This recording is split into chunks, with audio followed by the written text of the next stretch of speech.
I want to let you know about some new shows that are coming out right now. Toronto, we've just added a late show on February 21st. February 15th, the Gold Country Casino in Oroville, California. Those tickets are on sale now. Still available January 14th in Oslo, Norway.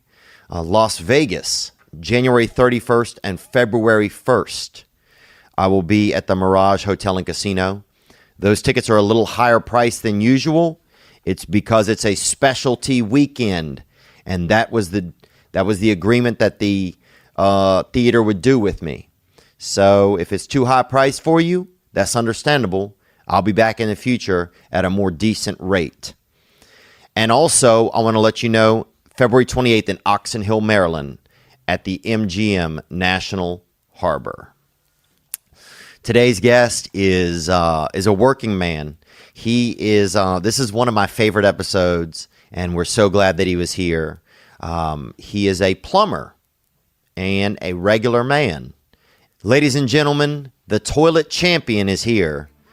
Plumber Brad Laskowski. Shine that light on me. I'll sit and tell you my stories. Shine that light on me.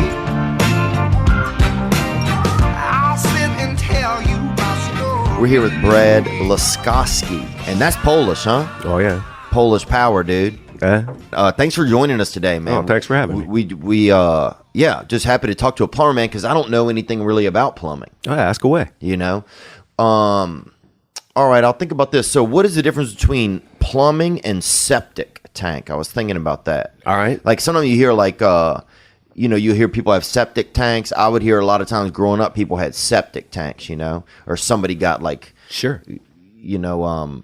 Something happened to them by a septic tank. That's how I actually got my start, was dealing with septic tanks. I started 20-something years ago with Roto-Rooter. I'm sure you heard of them. Oh, yeah.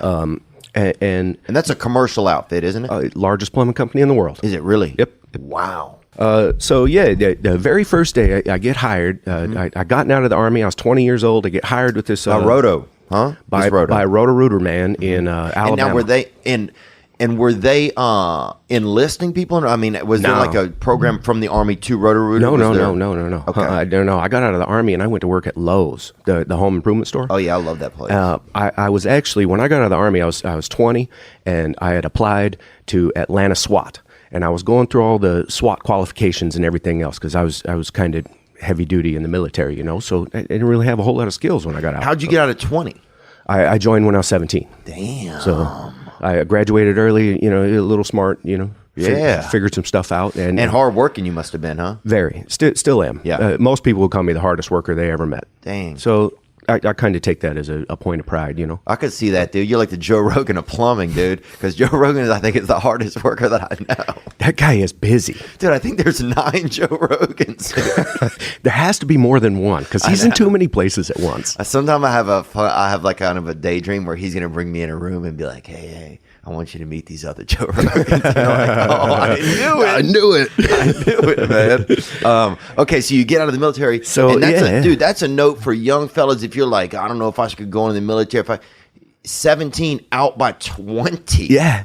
Wow. I use my VA benefits. Everything's cool. Everything's like normal. Yeah. I joined early. I got out, or I signed up for 3. I got out. Okay. So they offered to re-enlist me, but I had just met this girl. Mm-hmm. She was just pregnant. It was young. And did you get her pregnant, or she was? Nah, she was pregnant when you met her. Yeah. Wow, that's a brave deal. I stuck on with that crap for 7 years too. With her and her kid. Well, we eventually had one too. Her and I. Like a few years later, her and I. So you got married. Kid. Yeah. All right. And then divorced. 27 left. Anyway, the point of the septic thing was, dude that hires me is big old fat dude from Alabama. Southern as all can be. Yeah. I'll take you out on your first day. You'll see it's not that bad. Okay. And we go out and dig up a septic tank, which is plumbing. And people hide them or what? They're always buried. Oh, wow. So the pipe that leaves your house goes underground, and it goes out to a box in the yard. And it basically naturally decomposes everything that's in there. Okay, so it's compost almost, kind of in a way. Yeah. But it's 5 feet deep.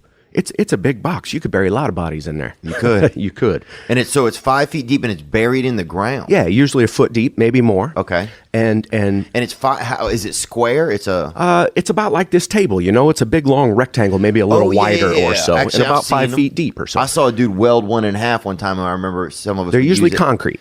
Well, then this guy kind of, I guess, welded it with like a maybe a concrete torch or something. Well, he might have had a steel box because Yeah. I mean, I've seen some rustic septic tanks made out of 55-gallon drums with holes punched in the sides. Okay, so you've seen some rural ones. You've seen them. I've seen. You've seen fucking the Noah's Ark of fucking in-ground shitters. You better believe it. In Alabama, they'll do whatever it takes. Oh, yeah, I dude. went to one house in Alabama. They didn't even have a septic tank. Mm-hmm. The pipe went down. It went out about 100 yards, and that was it. Oh, wow. It just left out on the ground. Wow.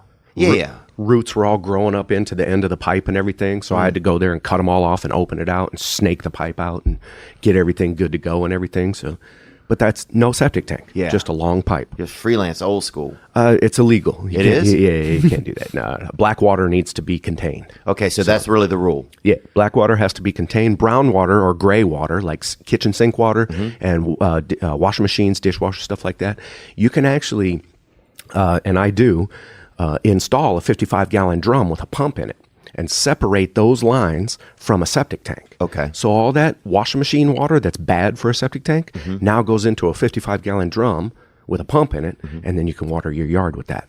Okay, so That's legal to washing do. machine water, that gray water, Yeah. you can take that into a drum Yeah. if you wanted to, Yeah. and then reuse that. It's actually good because it's got soap in it, and soap and the phosphates are good for your grass. Oh, wow. Yeah, go figure. So but the dark water, The black water, has to be by law, has to be contained. contained. Yeah. And then what do you do after you contain it? Well, in a septic tank system, after a couple of years, all that stuff breaks down and separates. The solids will sink to the bottom and turn to a sludge.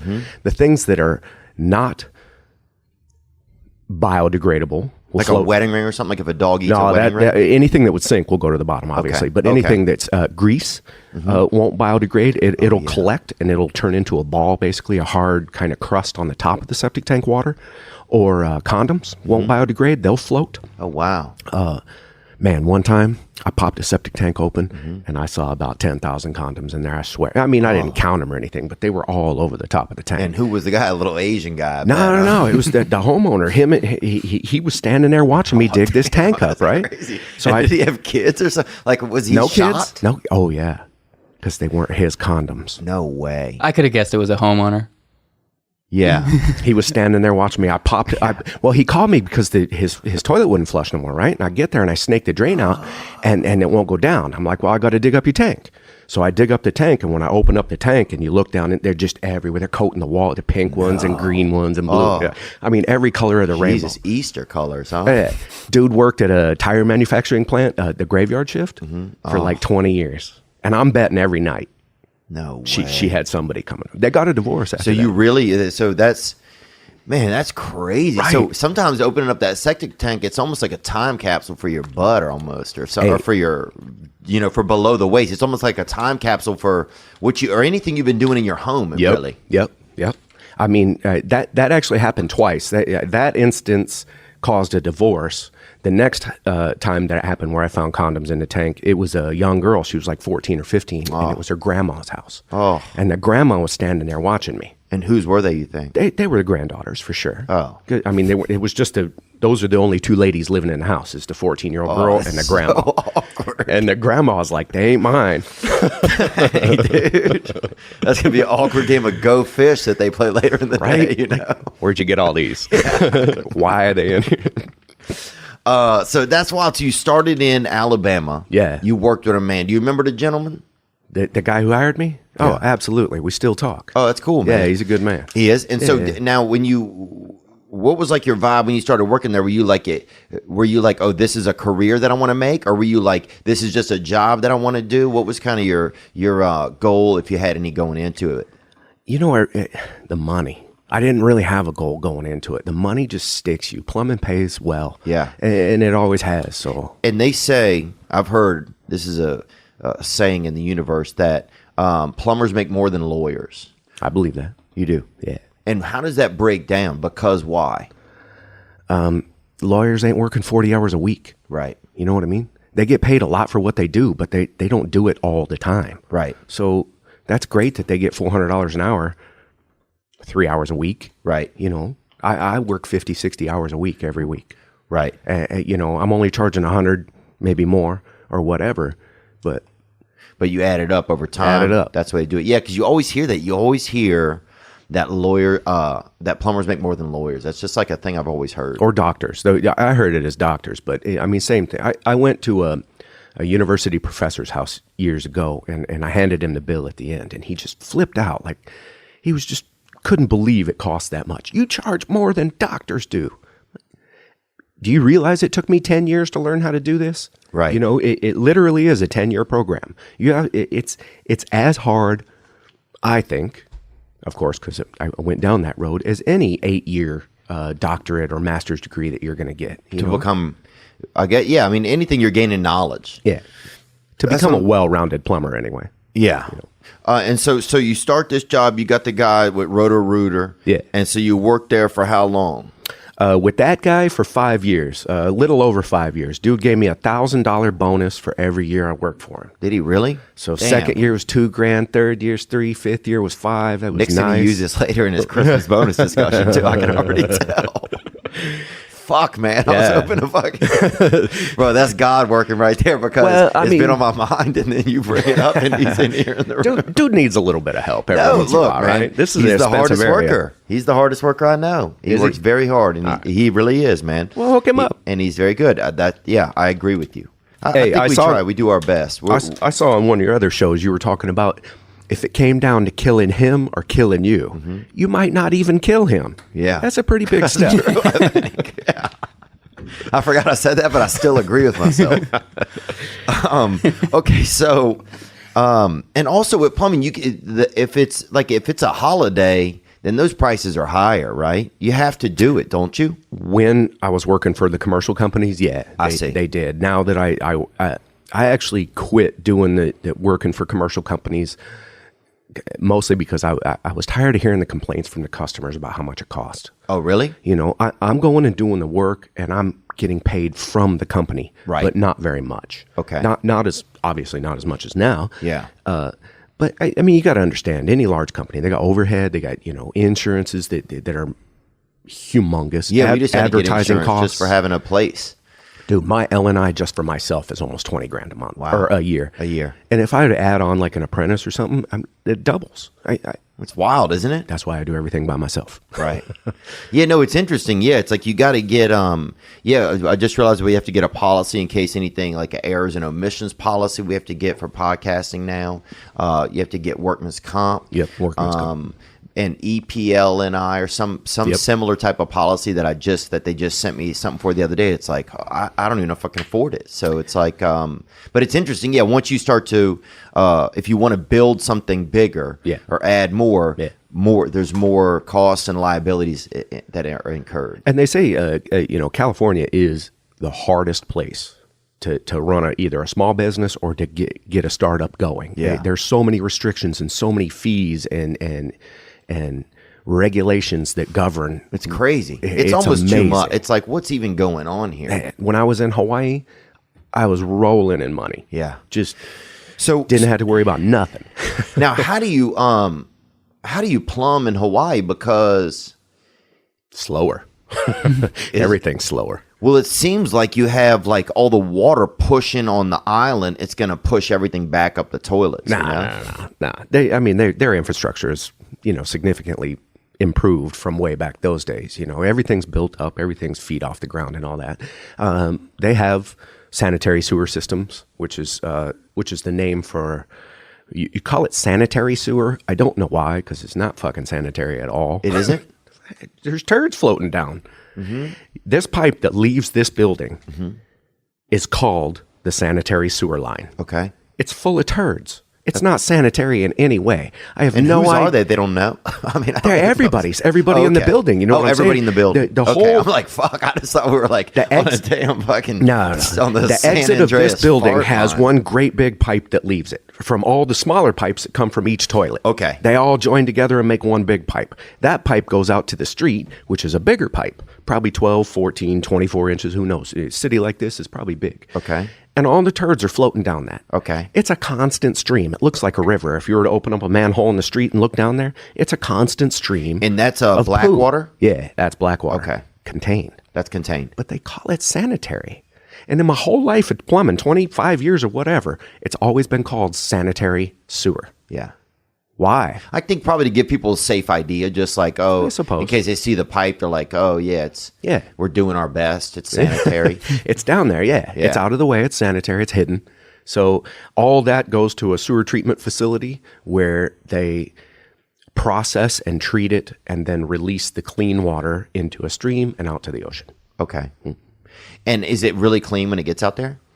You could be honest. It passes EPA standards. Right. We'll leave it at that. You know, I wouldn't drink it. I wouldn't drink any of the water near it. What if you made an ice tray cube of trays, like ice of it? Would you put one cube like in a soda or something? Fuck no. Come on, bro. No. Come on, dude. Nah. Nah. Bro, you gotta get a little more polis than that, man. I have been around enough turds in my life. Have you? Oh.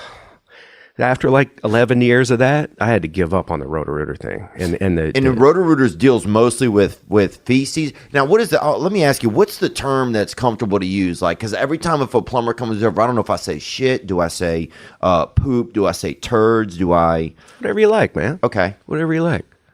You know, they all work. Okay.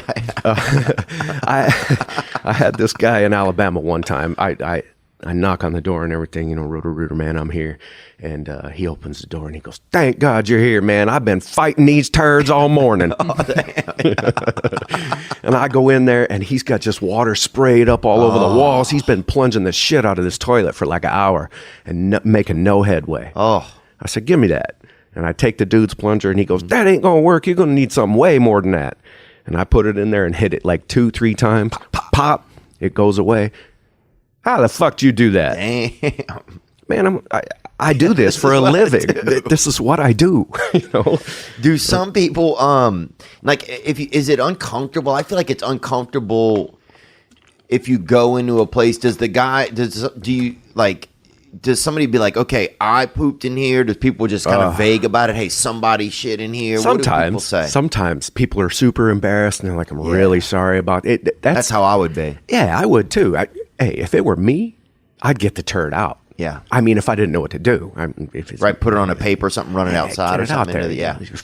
Fish scoop it up or whatever you got to do. Do what you can, But man. I mean, I've Throw seen some rose petals in there or something, you know. So I can't call this lady out. She's probably dead by now anyway. But I used to have this one customer. It was the sweetest, nicest lady. I went to her house probably 3 years, you know, constantly. I was going to her house like every month.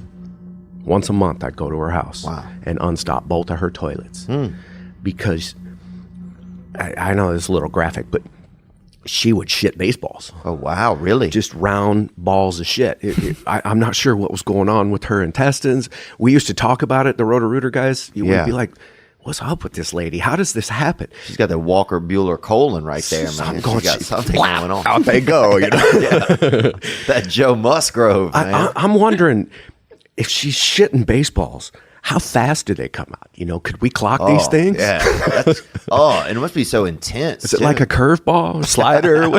It's probably a slider. It's probably a slider, man. Damn. So anyway, they would clog the toilet. And so, and you get in there and what? So if you can't hit it with the plunger, which these turds were solid, man, they were packed. They were well-built turds. And do you think she's eating something unique? She is. Whatever her diet is creating this grass, maybe like paste turds. Yeah. Oh, I see. You could. So we had a snake for the toilet, right? That you stick in the toilet to unstop it. It'll grab things too.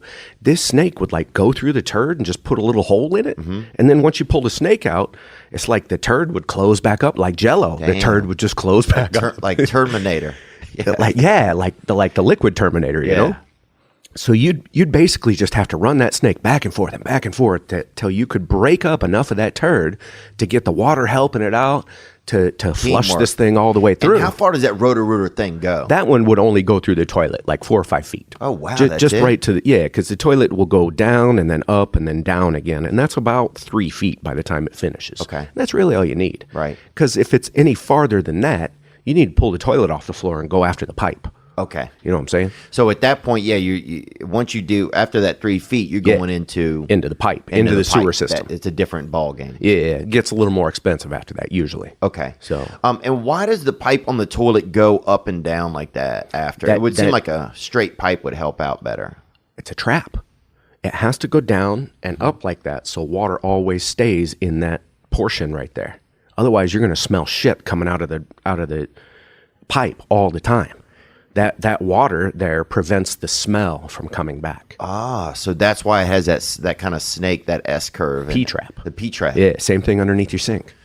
You see that little U bend underneath there? Right, the U bend, and that's so the same it thing. stinks, but it's stuck in the top part of that pipe. Well, anything downstream of that, where that water is, smells really bad. I see. That water is what blocks the sewer gas from coming back at through. you. Oh, wow. You ever go into a building that just kind of smells like shit? Yeah, Like yeah. the whole place smells like sewer and you can't figure it out? Usually what that is a dry floor drain somewhere. Because floor drains, even in the bathrooms, they have that same P-trap in the bottom of them. But if nobody pours water in them, that'll evaporate. Here's a free tip for like everybody out there. That'll evaporate, and then you'll get that sewer gas smell coming because in. it's coming in because there's no water there to block it from coming Correct. up. So a lot of times you just, I mean, so many times I'd walk into a building and I know that smell well. They'd be like, we got this smell. We don't know. Oh yeah, I know it. And then I just search around and find a dry floor drain, pour some water in there, and give me my money. Yeah, gang, I'm out. Right? So a lot of this probably over the years you learn these different ways of like, oh, okay, instead of going through every pipe in the building the first time to the thousandth time you come in, it's the smell. You find the dry drain, boom, and I'm done. Oh man, Yeah. After 20 years of experience pays tons. It really does pay And it dividends. should. Yeah, well, yeah. And it should because you put in the time. So is there certain points where, like, do you feel? I interrupted you about the story with that lady.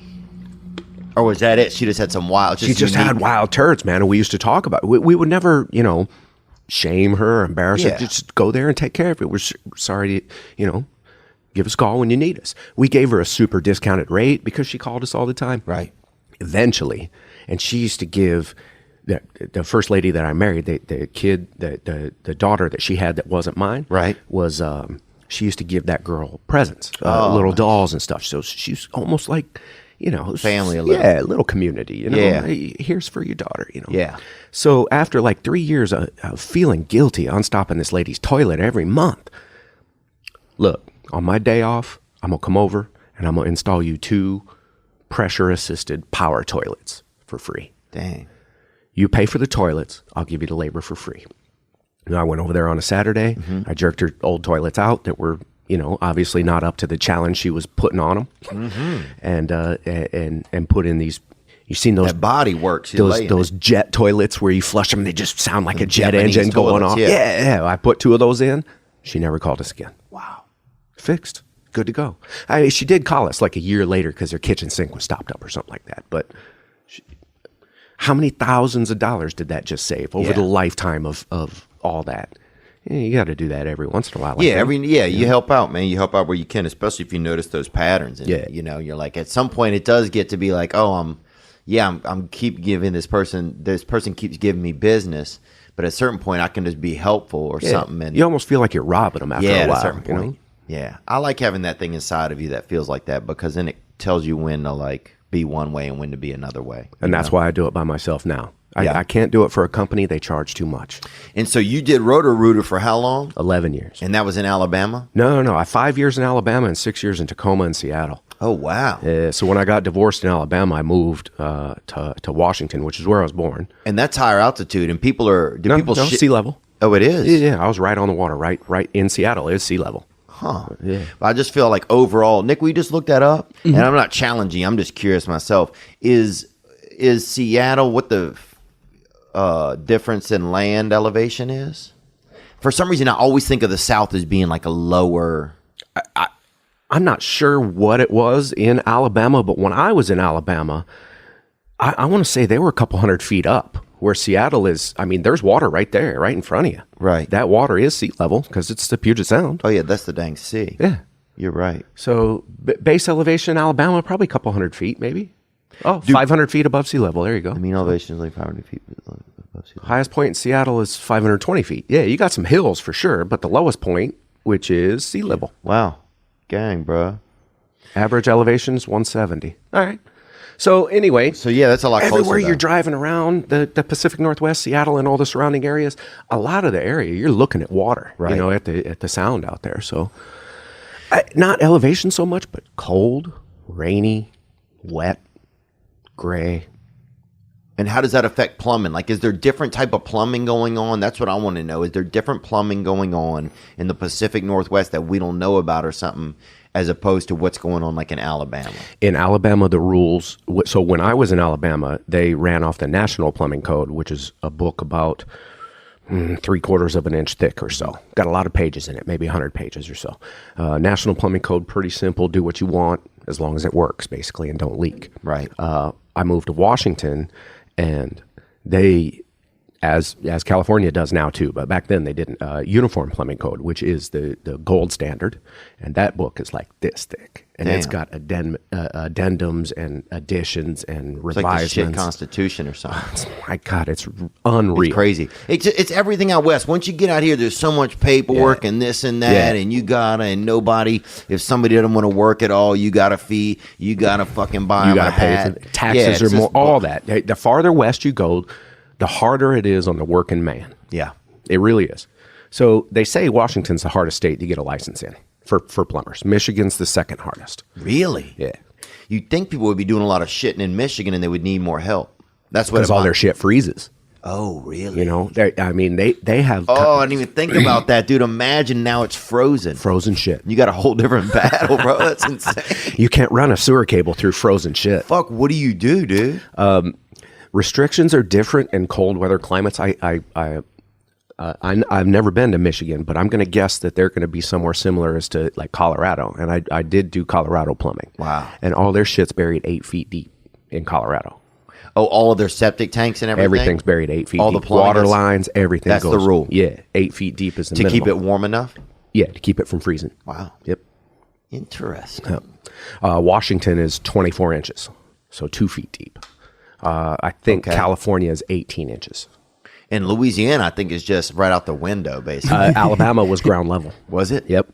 1 inch deep. Yeah. Damn, dude. That's, Just bro, don't let your lawnmower hit it. Yeah, that's crazy, bro. Dude, that's wild. So, Yeah.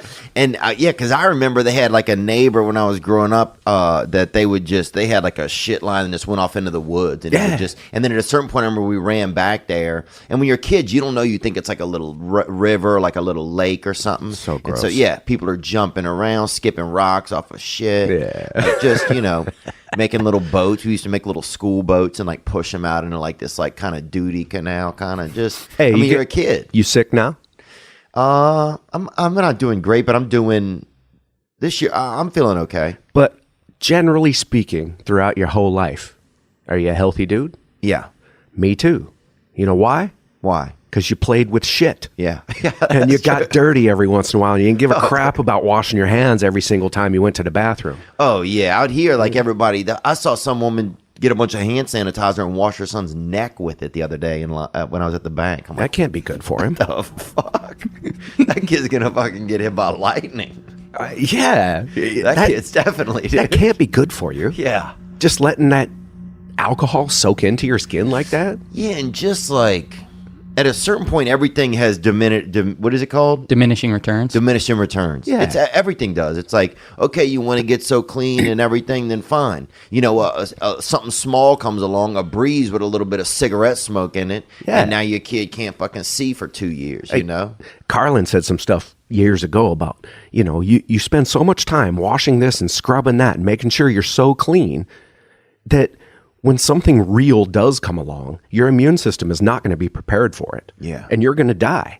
Yeah, your immune system's at like a 4-star restaurant or something, dude. Yeah, and then you some need little to build it hitchhiker up. comes in, you can't fucking handle him. Right. You got to know? build it up. You got to Yeah. do something to kind of strengthen your immune system somehow. So Yeah. and go play with some turds every once in a while. Amen, bro. Look, I'd watch people do it. You ain't know? gonna do it yourself though. Mario made you do it. Oh yeah, dude. When I was young, they had a kid in my neighborhood who used to make me bury his duty in his yard for him, or I couldn't play with him.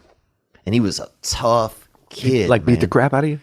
No, he would shit in his yard, and I had to bury it. And I didn't. I did it, man. I just did it, man. I fucking did it, dude. His mother was a librarian. I thought she was a nice lady. And he died, actually. He drove a bass boat into an embankment in the middle of the night. Damn. If we can look that up, Mario Ruffino. And R.I.P. as well, man. R.I.P. What's some? I want to know some good tales, man. We have some great video questions that came in for you that we'll get to in a minute. Yeah, I want to know a tale from the. Found it, Chafuncta right there. There he is, right there. 6-day search, man. Damn. Chafuncta. What city is it? What town is this in? That's Covington, Louisiana. And Chafuncta, how it got its name, it's a famous Indian river. A big Indian threw a big rock in there. And that's the sound it made when it went in. That sounds about right. It is. Yeah. That's crazy, isn't it? By the overpass, man, I knew a fucking kid who jumped off that overpass one time and fucking hit a boat when he fucking went in, dude. Is that where you're originally from? Yeah. All right. Yeah, man. Well, then you know the we all South. prayed and we just knew God was going to let his body surface so we could take him out and give him a proper burial and get proper closure. Man. Mario Ruffino, traveling upstream at high speed just after midnight. That'll do it. Man, what's he doing driving a boat in the dark? Smashed into the overpass. Had he been drinking? I bet he had. It says Ruffino was last seen at a bar right there. May have had a beer or two. That's what they put in there. But man, I'll tell you, that boy Still. lived at top speed from the moment I ever fucking met him, bro. It was like the whole world was at. I mean, he was just at high speed. That kid. You know, if you were to ask him right now, he probably ain't got no complaints then. Oh man, that guy. Yeah, yeah. He didn't. I mean, I guess he didn't believe in plumbing. I fucking remember that. That's for damn sure. Just piss outside. You know, Dude, I got this fucking, yeah. We're going to save a lot of money. Mom and Dad, I'm going to have some kid bury our poop. Oh, that's right. He didn't believe in plumbing. What's some wild stories that happen out there, man? Oh, man, wild. Like, Or tell me something. gross, crazy. You know, I got them all. Chicks trying to have sex to pay off their bill. Is that true? Oh, yeah, that happens. I never did. Because you're a handsome guy. I'm sure you go in there and there's the opportunity for sex every now and then. It's happened. I had a lady in Seattle. She's good looking. It took forever for her to come to the door. I still remember it because she was trying so hard. Right. You can tell when somebody's coming on to you, right? Yeah. You know, I'm blind and all, but Yeah. I mean, I'm a dude. So we miss most of those signs all the time. A lot of times you miss them. But so if you don't miss them, if a regular dude doesn't miss them, it must really be coming strong. That's what I realized. Dude, this chick answered the door in a very thin white T-shirt. Okay. And that's it. Wow. And that T-shirt was just long enough. Oh, yeah. Right? Mm-hmm. And then her stuff was upstairs. So I'll show you, follow me. So I followed her up the stairs, staring at her ass the whole way up. So I could plunge her toilet in 30 seconds and fix it. And then she has me sit there for like 20 minutes, I bet, while she sings karaoke to me on her little private karaoke machine. No way. Still in this little T-shirt. Oh, yeah. With great big titties. Damn, that you can boy. see every bit of. She didn't even need to be wearing the T-shirt. Both at a tit, you could see them? Oh, yeah. I mean, yeah. the shirt is so thin, you can see right through it. Oh, yeah. So, but the point was, I knocked on the door and I got there and I got no answer. And I knocked again. It took her like 5 minutes to come to the door. And were you getting scared? What do you think she was doing? I was thinking she wasn't there. I heard her at first when she first came up. I heard her come to the door. She looked through the peephole. She saw I was an old fat dude, probably, because you don't know what plumber's showing up to your house. That's true, huh? So, and then I kept knocking. I'm like, so I called dispatch because at the time, it Was this Roto? You were going to Roto? Yeah. At the time, this was before cell phones, so all we had was Nextel. Oh, yeah. So beep, beep, beep. Yeah. Hey, can you call this customer that I'm here at her house and I've knocked. I hear that she's in there. She ain't answering. Oh, yeah. So they call him. Oh, okay, she's coming to the door. I'm like, cool, thank you. And she answers the door like that. I'm like, now I know what the fuck she was doing. She went and got all ready and put her makeup on and whatever else. And was she wearing sunglasses or anything? Nope. She was slightly a little bit on the heavy set side, but, good looking. Yeah, and it's afternoon. Is it morning? It was morning, probably 10, 11 o'clock in the morning, Who cares what anybody's body's like in the morning, Right? South African white chick. So that'll kind of... She had an accent. Oh, yeah. Ooh. But still, I'm on the job. Right, you're professional. Are you wearing a uniform? Oh, yeah. And at the time, I was single, and still, you don't shit where you eat, no matter what. No, you just... It's only going to clean shit. There you go. Or you don't fuck where you clean shit, because that's true, too. But... I don't know. Something got instilled in me years ago. Don't ever have anything to do with anything with work like that. Right. You know what I mean? Yeah. Don't fuck your clients. It's going to, yeah. And it's still a bad thing, man. Once you put sex into any work equation, it all becomes uncomfortable. That's why me and Nick fucking... Is that why you guys don't get along? That's why we go to separate rooms to touch ourselves.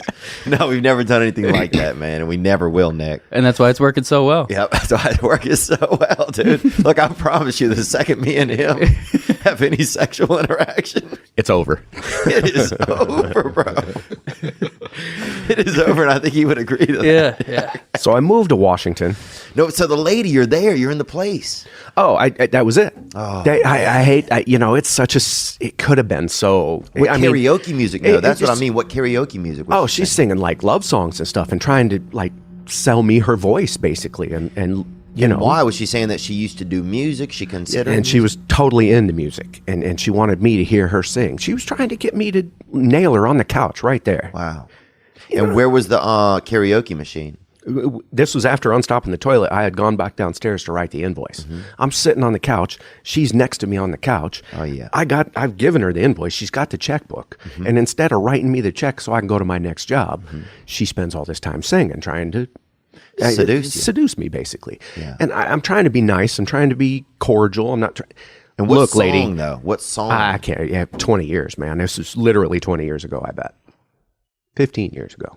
I just can't remember. Was it rap music? No. then? I want to say it was like slow, like Put your head on yeah, my shoulder. something something softer than that. Probably. Oh, wow. Yeah, Sexual Healing, Marvin Gaye. I think you got it. Wow. She was pulling out all the stops to try. I had another lady Go down in the same town grab my junk. Wow, and come really? in and grab me and kiss me, and I had to literally. I was married at that time, so I, You said, hey. Well, even if I wasn't, Right. Get off me, pay me my money, and let me go. Right, let me go. Mostly, I'd be so scared.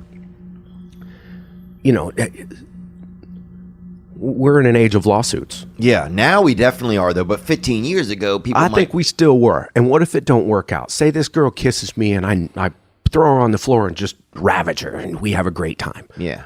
And then I don't call her back. And now she calls my company and says, he Oh, yeah. raped me on the floor or whatever. Right. You know, don't even go down that road. Don't even yeah, cross there's that no- bridge. So Yeah, I mean, in hindsight, do you ever fantasize about having had a romantic instance, though? About, obviously the South African one kind of stands out. If I could have gone back now being single, I probably could have taken a run at that and had a good time. Yeah. And all would have been fine. But hey, mate. Yeah, I don't think they say that in South Africa. Oh, yeah, that's true, actually, man. I think I need a fucking plumber in my head. What's one of the wildest? Yeah, we got to ask, like, how much shit is out there, really? And how much shit is the middle of the earth just filling up with shit all the time? Like I say, it all gets processed, cleaned, and then dumped back into the ocean. But the septic box, that thing. The septic box is even more environmentally friendly. Wow. Better for everything. It contains, it decomposes, it leaches clean water out into your yard, and that's why you see those green lines in a lot of people's grass, because that's where the septic tank leach field is. Okay. And it makes the grass a little bit greener in those areas. Oh, interesting. Yeah, but And does it sift the sludge, or just a sludge builds up? Because really, in the end, it's very little solids, right? right. A perfectly working septic tank, if it is working, it has active live bacteria in it that are constantly breaking down the solid material, Okay. separating the solids from liquids. They sell this product called Ridex, but you can use buttermilk. You can use cultured cultured buttermilk or cultured yeast. I mean, all these things work to promote the bacterial growth of your septic tank. Oh, interesting. Bleach and other chemicals tend to kill the active bacteria that are doing the job. So you don't want that. So you want those cultures. You want to create. Yeah, you want to have like a little ecosystem going on. Live bacteria. They're doing the job. Wow. My grandma and grandpa were, I mean, they had people coming over to their house, but they lived in the same house for like 25 years. Mm-hmm. And when the guy came, because the law says when you sell a house, you have to have a septic tank pumped, no matter what. Oh, wow. So that's when you start over. Yeah. So when the guy came to pump their septic tank after it had been buried for 25 years, he said, it looks like brand new. Wow. This didn't need to be done. This tank is working properly. Dang. And if they are working properly, it's a beautiful true working septic tank will never have to be pumped. Dang. Yep. Huh. That's amazing, really. Yeah, it's a completely self-contained system if you do the right things to you can't just ignore it and let it build up. You got to treat it. You got to take care of it. You can't put the wrong things in it. Now, have you ever had to go looking for something that someone flushed that they needed back? Like a tooth or like a wedding ring? $20,000 diamond ring. Really? At midnight. Yeah. And were they on drugs or something? No. It was a lady at an apartment complex. She was the manager of an apartment complex. It was years ago. This was in Alabama. The boss calls me and says, hey, man, this lady, and we know this is one of our clients. You know, they got 1,500 apartments in there. We're going there all the time. Hey, she dropped her wedding ring down the toilet at the office. Can you go get it? So I get there, and she's just bawling, crying. I'm like, do you hug her, or what do? You just go in? You don't hug? No, I don't hug. Yeah. I'm a plumber, man. Nobody wants to touch me crazy, anyway, yeah. man. I got a roto-rooter. Yeah, Probably got turds somewhere on me. Yeah, that's awesome, bro. So I go in the bathroom, and I take the toilet off the floor, and I give it a shake, and I can hear it's in there. Oh. That's good news, man, because if it makes it down the pipe, I got to send the camera down there, and I got to basically really slowly with the camera until I find it, and then I got to chase something down like a snake with a hook on it to try and get it out. And that's like an endoscopy almost. How much does that cost? How much is that upcharge what you get when you get that cam out? It varies by area, obviously. In this area, I think a camera is around $500. Yeah, I could see that. So back in the day, this was, like I say, 15 years ago, I want to say we would probably charge her around $200 to do that. Fortunately, I found it in the toilet, so I didn't have to go that route. I had the camera in the truck, but no need busting it out. Nice. So I go to shake it, and I'm like, it's in there. So you shake the toilet, you can hear the pipe, you can hear it rattling. I can hear the Wow, ring that's rattling cool, around man. inside. So I what shake a neat it. way to think about it instead of just looking. Listen first. It fell out. I got it. Put it on my finger, on my pinky finger. I put the toilet back together, and I go back into the office because it's midnight. She's still waiting for me. I'm like, I couldn't find it. Oh, no. No, I'm kidding. Here it is. Yeah. Did you get down on one knee? No. Oh, man. Here you go. She gave me a $100 tip. Oh, that's nice. Yeah.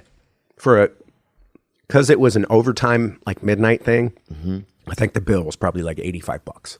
Right. 15 years ago in Alabama. Yeah. Here, that same midnight charge would probably be $400. $400 or $500. Wow. Yeah. From a commercial company. For me to come do it, I don't care about overtime or late night or whatever. It's all the same. Is there anything you notice about people, like just in different areas, going into different areas over time? Like, do you notice any difference in like people in different environments or anything like that? Yeah, man. Yeah, California is tough. Yeah. It's. I hate using the word liberal because I don't really like that word, but Well, it's very liberal out here. yeah, it's very. People out here are pussies. Oh, yeah. I mean, I don't know how else to say it. There's a lot of labia out here, as I like to say, dude. Yeah. A lot of freelance. The vaginization of California has taken place. Soft. So soft, man. And that's what makes it tough being here, too. But then there's also a beautiful side to it, too, because, you know, the weather's so nice. There's so many great people that come here to chase their dreams, to do things. Yeah. Like there's so many types of people. Like it's tough, but yeah, this shit gets you soft out. It's tough, but it's also the best. You know, it's the best. It's the best and the worst. You got to take the bad with the good. Yeah, there's that soft side of a lot of people, but also there's tons of good people. Yeah. And if you hook up and you meet with the right ones, then you can kind of get set here. So, yeah. You know.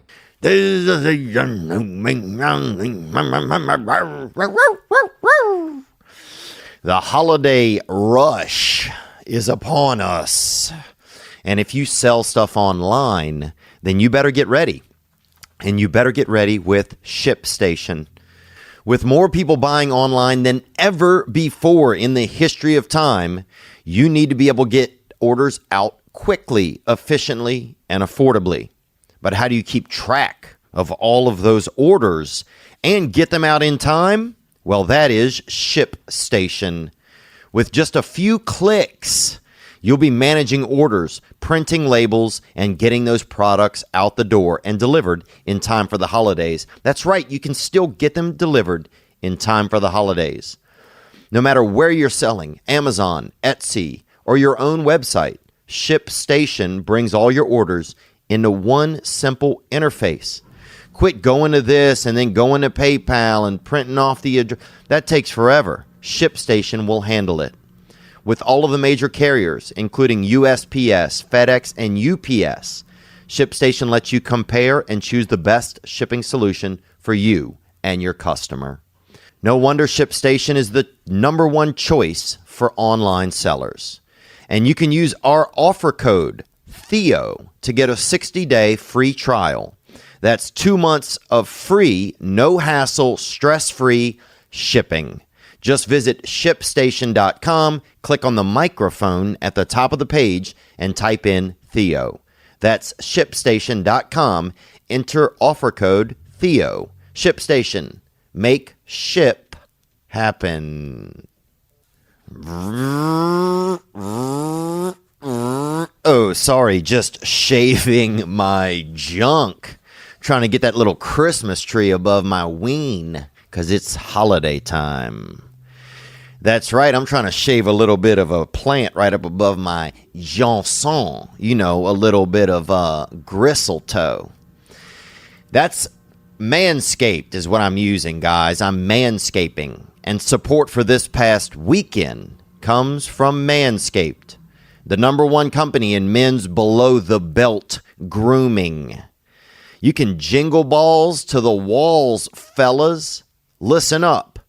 Untrimmed pubes are a thing of the past, something you might find in a horse and buggy or a mercantile. It's time to gear up and get yourself the gift of shaving this holiday season. I'm talking about the Manscaped Perfect Package 2.0. Everyone has accidentally nicked their balls or something like that, but you don't want Santa to cut a hole in his sack, do you? Neither do you. That's why the revolutionary company Manscaped has redesigned the electric trimmer.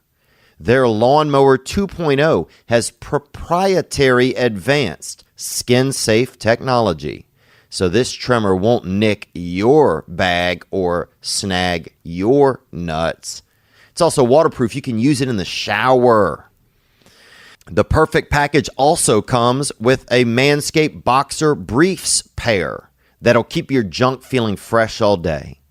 Tighten your junk up and put it in that fresh sack.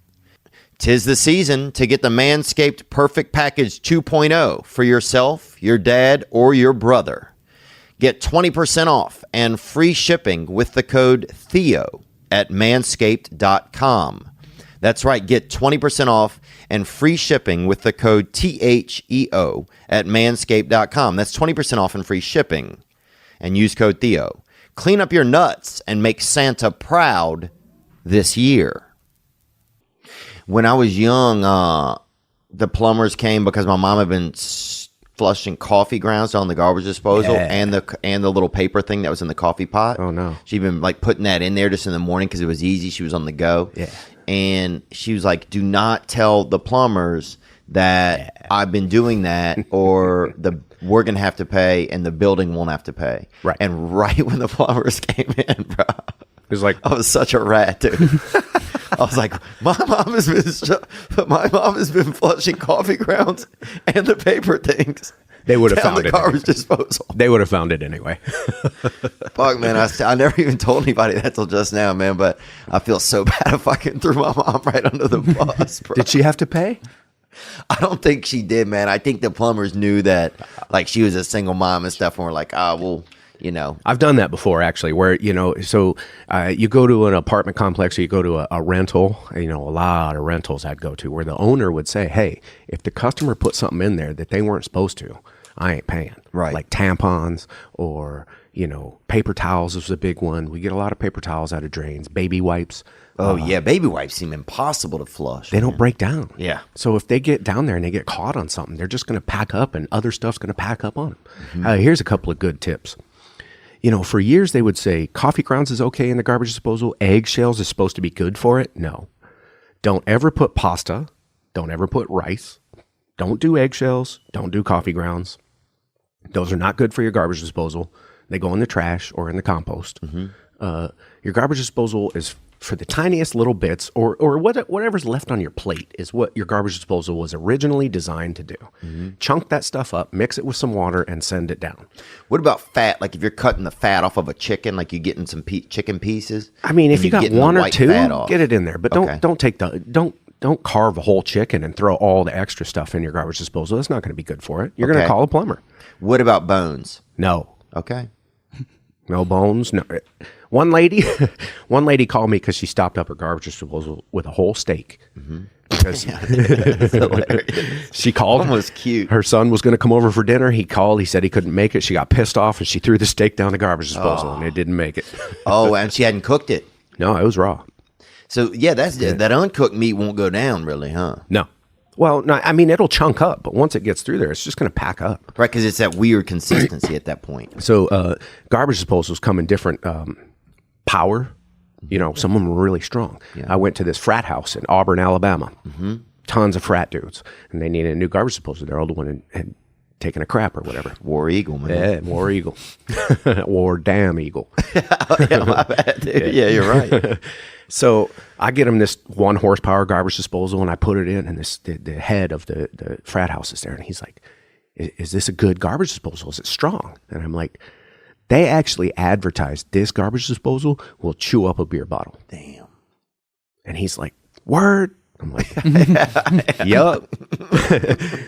And he's like, that's awesome. I'm like, okay, cool. Bye. Give me my money. And I left. Like a week later, I had to go back to that same fraternity house because all the pipes underneath the garbage disposal and the whole main pipe underneath the house was packed full of broken glass. That's amazing. Because they had a party that weekend and dudes were going, watch this, and just dropping beer bottle after beer bottle down the sink. Have you ever seen a gas powered garbage disposal? No. That'd be pretty cool, though. It'd be pretty cool, huh? I think that thing would work. I wouldn't want to connect it to my sewer system, though, because that's just going to send too much nastiness down there, Now, if you run out of Drano and stuff, can you pour gasoline down your drain? Don't pour Drano down your drain. Really? No, man, that stuff's bad. Is it? I guess, honestly, dude, sometimes when I'm not even feeling good about myself as a person, I'll go get a couple things of Drano and pour it in all the drains in my place. Why? I think it just makes me feel like something's being done even though I'm not feeling good. Do you own the house? No, it's an Then apartment. fuck it. It ain't your pipes. Yeah, but I just I don't know, something about it's like, oh man, I can't unclog my own life, but I'm going to do my best on these drains right now, I think it's kind of anyway. It's anything with hydrochloric or sulfuric acid. Pipes are not designed to handle that. Wow. It might eat through the clog, but whether it does or not, there's going to be some residual acid left in your pipes. I have grabbed pipes, solid cast iron pipes that people had used Drano on, and I can crush them with my hand because they're so brittle. Or plastic pipes that just have the whole bottom channel where the water runs. Oh, yeah. Gone. Just melted away. Yeah, that's what we had growing up. It would be plastic piping right through some plywood, right through a hole in a piece of plywood or something. You think getting a drain is unstopped? Or you think getting a drain unstopped is expensive? Try replacing a pipe. Yeah, that's when it gets pricey. Right. So you want to spend $20 on some Drano to try and save yourself $100 or $200 on a plumber for unstopping your drain? That Drano might cost you thousands in the pipe repair that comes down the road, or the damage that the water leak will cause, because you're not going to notice it right away. It's going to do some wood damage first and some mold and rot. Fuck, that's crazy, bro. I can't even. Yeah, because I guess I'll stop getting it. And sometimes I get the expensive one, the little gold bottle or whatever. Nah. There's better tricks. Boiling water works really well. Really? Yeah. Boiling water with a little bit of vinegar in it keeps your drain smelling good, and it keeps them running clean. Dude, what's crazy is in the morning when I get up, I get some warm water and put some vinegar in it. There you go. See, you're already And right drink it there. for myself. Oh, and drink it. Yeah. Really? Yeah, it's like a popular thing. We looked that up. Do you mind, Nick? How's that work? It works good. I feel like it makes me feel. It makes me feel like kind of. I don't want to say fresh, bro, because that's kind of a bitch word to use. But it makes me feel kind of like. So a you're little bit of vigor. Massagilling from this side. Yeah, I'm Massagilling from the top, bro. All right. That's that fucking Manson gill. What's coming up a lot is apple cider vinegar. Yeah, that's the one I right, use. all right. Yeah, sorry, not straight up like dye your hair vinegar. Oh, my girl was doing that for a little while. Yeah. That and something else. She said it didn't taste very good, but it was supposed to be pretty good for like. It does your not health. taste good. Yeah. It does not taste good. I just read on there though that it relieves nighttime leg cramps, which is Because it has that's a warm water. potassium. Oh, and honey. Damn, I fucking want some right now, dude. Because I got on these compression socks because my legs hurt. What is the most complicated septic system that exists out there, or the most complicated one that you've ever come upon?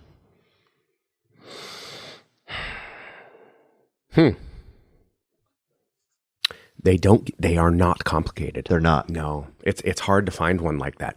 There are usually the most complicated thing I run into is when people try and they don't know what they're doing. Day before yesterday, for example, I went to a house where the guy called me and said, "This is going to be a big thing, but do what you can." And I go in there, and the plumber couldn't. He wasn't a plumber. The guy couldn't put the toilet pipe in the center of the space where the toilet goes. So he didn't. And he installed it over in the corner, and he put the toilet on a diagonal coming out funny, and it didn't sit right. It didn't look right. It was not proper. Not only that, but he didn't use the right material. So the toilet wasn't even stuck to the floor. It was just kind of I've been on one of those. non-functional. Yeah, And it feels risky. yeah. And as soon as I start moving things and I get in there, I'm like, had this not have taken place in the first place, it would have been so much easier for me to fix. But that I have to undo the problems of somebody else. Right. And then recreate from, basically, I got to undo all this before I can go back to the beginning. So when it gets complicated is when somebody tackles a project they probably shouldn't have. Yeah. They should have just called a plumber in the first place. Right. So yeah, instead if you get brave ideas to just kind of Lewis and Clark your fucking shit future, change it up and hire somebody that knows what they're doing. Yeah, it's worth the money. I mean, it's some of these companies, I can't be everywhere, so you're not going to get me. And some of these companies are not very cheap, but it is worth the money. These guys have learned a lot over their however many years it took to be a professional plumber. What's your company, Brad? It's called Toilet Champion. Oh, really? Yeah. Hell yeah. You like it? Bro, it's crazy because in my mind, I'm like, this guy is a toilet champion. Yeah. I won a contest. You did? Yeah, it was putting a toilet together. It was a plumbing supply store in Washington was having this contest. They had a shitload, shitloads of toilets in the box. Like everything is in the box that you need to put this toilet together. Oh, wow. And the contest, they had a barbecue and everything, and they had like vendors there that were selling tools and stuff like that. And this was the contest. Whoever puts the toilet together in the fastest amount of time, you get a trophy, you get $100, and there was something else involved in it. And I did it in a minute and 54. Damn. Out of the box, fully assembled, no leaks. So I get this little trophy with a dude holding a toilet up over his head, That's great. And I'm like, I'm the toilet champion. So Dude, that's awesome. it's been the name of my business ever since. Dude, that's beautiful. And Toilet Champion is based where? It's here in Los Angeles. Yeah. Or a specific area of Los Angeles? Or I tend not to come into LA too much. I kind of stick more toward the Valley and Thousand Oaks, Simi.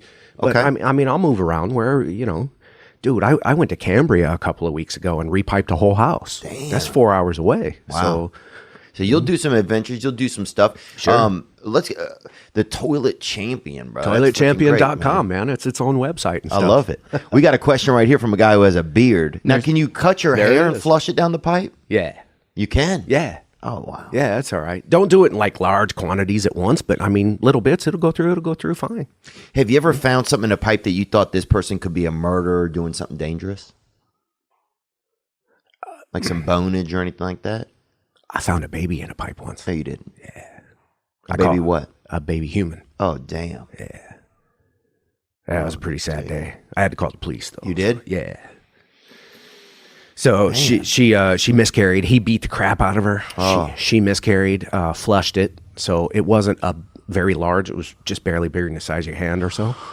But fortunately for her, their sewer line was already stopped up. Mm-hmm. So when she flushed it down, it didn't go all the way. Mm.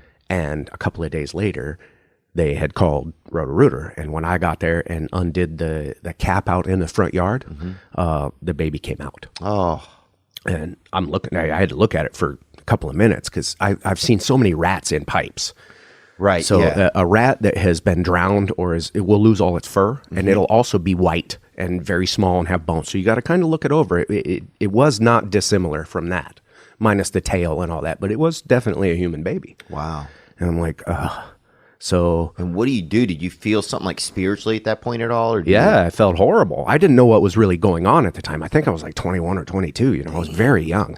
So I picked up the Nextel and I called my boss. Hey, Lamar, man, a baby came floating out of this drain. What do I do? You know, I'm way out in the country, out in the middle of nowhere. You know, and he goes, "You pack up your shit, get in the truck, and leave right now. Don't unstop that drain. Don't do nothing." So I did. I packed up. I didn't even talk to the lady. I just loaded up my stuff and drove away. They called the police. The police showed up. They did their thing. The guy went to jail for beating the crap out of the lady. Oh. So at least that happened. So Right. sad story and all that, but at least yeah, it's if you don't get some called, you small don't go semblance there. of justice. Yeah, maybe they don't find out. Right. And maybe he continues beating the crap out of her. So You know, it's funny. It's almost like a little bit of a euphemism for life. It's like you think you can put everything hide everything Yeah. inside of yourself or in the drains, in our emotional drains or in the ground or wherever, but it all comes to the surface. eventually it's all going to pop out. You can't hide it forever. Yeah. Man, R.I.P., man. It's so sad, dude. What kind of baby was it? A boy or girl? Do you know? I couldn't tell. It was, like I say, it was so small. small. And it had been in there for a while, so it was already starting to kind of, and it wasn't fully developed and all that. So, Right. Yeah. That's sad, man. That drain baby. And it was Alabama? That was in Alabama, yeah.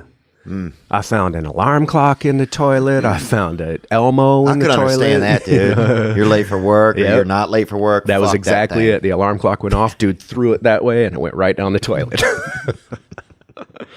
He's like, shit. Yeah, and he was right. This past weekend is brought to you by Skillshare. There's someone that you love that's struggling with inability. Or not inability, but hell, they don't have a skill. Well, we got a guy on here today that has a skill. He's a plumber. And look at how well he's doing. Skillshare is a supporter of this past weekend. It's an online learning community for creators, with more than 25,000 classes in design, business, and more. You'll discover countless ways to fuel your curiosity, career, and creativity. Take classes in social media, mobile photography, marketing, even illustration. Are you a freelancer? Well, you can be. Just get a skill. Try bookkeeping for freelancers.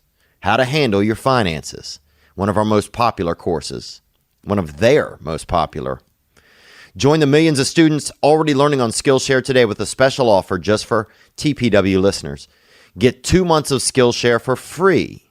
That's right, Skillshare is offering this past weekend listeners 2 months of unlimited access to over 25,000 classes. That's everything. Just go to Skillshare.com/Theo Von. That's right, go to Skillshare.com/Theo Von to start your 2 months now. Man, I keep forgetting to send one of these to my friend who just had a new baby boy. I got to mail out a Ridge wallet to him so he can save money because he's going to need it taking care of that little one. That's right. The Ridge wallet helps you carry what you need every day. It'll streamline how you carry cash and cards in their flagship wallet. Instead of carrying that big lump of dunk in your back, looking like you got bad plumbing in your pants, now you can get that front pocket carry. And also, this thing is made out of titanium specialty metals. We're talking military grade, like carbon fiber. It's proven to be bulletproof, waterproof, and chainsaw proof, though I never recommend you take a chainsaw to your money. The Ridge is so confident you'll enjoy their product, they've made it as simple as possible. And free shipping so you can get it fast. Free returns in case you don't like it. You don't like it, you don't keep it. And if you do like it, there's a lifetime guarantee. There's over 30,000 5-star reviews, so they've got a lot to be confident about. See exactly how it works by going to ridge.com/Theo. That's ridge.com/THEO and use code Theo for 10% off. And Corey Huff, I promise I'll be sending you yours soon, brother. I'm so sorry. I know that that you've had that little baby for a while now. The link is in the description. That's ridge.com/Theo for that front pocket carry. Let's go to this video question that came in right here. What up, pimps? I was wondering if it's true they call the day after Thanksgiving Brown Friday in the plumbing world. They really Let do. your boy know. Gang, gang. Gang, bro. They do? Busiest plumbing day of the year for service plumbers. And that's just based on sheer volume of feces? I mean, it's just called Brown Friday. It's to be honest, it's mostly kitchen sinks. Yeah, Garbage all the stuff. disposals. Potato peels. 80% of it's going to be potato peels in the garbage disposal. You got a big Thanksgiving dinner. You just peeled 20 potatoes. They all went down the drain. They didn't go very far. Right. Yeah. So, yeah. Yeah, potato peels, they just have that same consistency. And they It's like a just little stick on layer of each other. skin they can Yep. just gather up. Yep. So they call it. He's right though. They do call it Brown Friday, man. One year I did 14 service calls in one day, the day after Thanksgiving. And is it mostly shit related, or is it like a mix of things? You said a lot of it's food. Like I say, out of those 14 service calls, I think 12 of them were kitchen sinks. So it's just food particles and everything, and the other 2 are main lines. And do you go to places where sometimes people are embarrassed, like they'll like come in, but they'll never even look you in the eyes? It's over there. Yeah. Oh yeah. Wow. Well, not only that, People have a lot of shame around feces and around shit. So it went beyond that because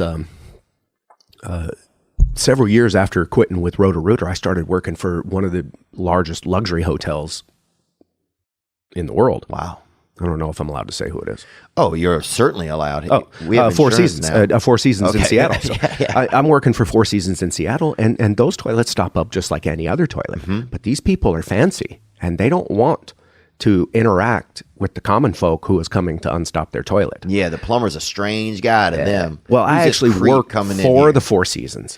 Oh, wow. So yeah, I was For a a maintenance specific man. one, or for like kind of an area? Eventually, I worked for 3. Okay. But one at a time. I worked Four Seasons Seattle for 3 years as their overnight maintenance. So it wasn't just plumbing I was doing. Drywall repair and painting and all this other, whatever needed to be done, including, all the building maintenance and handling guest room calls. So yeah, most of the time, if a guest were to call with a stopped up toilet, that guest would not be in the room. Wow. They'd just dip out, let you fix it. They don't want to, Yeah. you already got to smell their shit. They don't want to talk to you. Yeah. For the most part. There was some small occasions where they would be in there and they would just be in. It's in there. Right. Yeah, lady, I know where the bathroom is. I work here. Have you ever had anybody like put on a mask or something so they don't see you? Like, because No. people have so much shame surrounding like body, activity and stuff. They do, but no. I had one lady. Or anybody hiding behind their hand or anything, like anything that's. No. I had one lady open the door with the robe, and the robe was open. Oh, yeah. So, just everything was showing. Damn, nice looking or not? Yeah, real nice looking. Yeah. I ain't trying to lose my job. Right. I can't come in. I'm sorry. Wow. She's like, no, it's okay. Come on in. And I'm like, no, I can't. Her husband pops around from the corner, and he's like, yeah, it's okay. Come on in. I'm like, no, it's not okay. Yeah, like surprise me with a man. That ain't gonna help. No. Y'all trying to invite me in here for some freaky stuff? I ain't down. Let me fix your toilet. Have you ever had anybody offer you? Yeah, just straight up point blank. Here's a couple $100. Watch me bone Rhonda or whatever. Like watch us do something. Man, I Wow. might get down on that. But no, I never had you don't that. have offer. I mean, if I just got to stand there and watch. Not yet. No. It'll come, man. I'll tell you this, man. When you guys hire the toilet champion, you throw in $300, he'll watch you guys bone for a half hour. That's for damn sure. Look, man, I guarantee you somebody will hire you now to come do it. Hey, man, money is money. You're going to pay me $300. Well, look, take I a ain't got to break. do no hard work. I just got to stand there and watch. Frank, it's still plumbing you're watching, bro. That's right. Somebody's laying pipe. Get that half a sandwich, dog. Here comes a white guy with a question. Ooh, from Seattle, from your old stomping I'll be grounds. down. You got a nice hat on. And I will say before I play this one, we got more questions for you than we have in a long time for a guest, but like 2/3 of them were, have you ever had sex on the job? Did anybody ask you to clean your pipes? A lot of that stuff, type stuff. It was, Yeah, a lot of euphemisms. Oh, yeah. We covered that pretty in depth. What's happening, Theo? Ryan from Ohio. Just wanted to ask Super Mario there if he, when he's cleaning out toilets, cleaning a real nasty drain, does he glove up the hands or does he go in raw? I used to work with this cat in Pittsburgh. He's from Pittsburgh. Just thought I'd throw that in there. From Pittsburgh.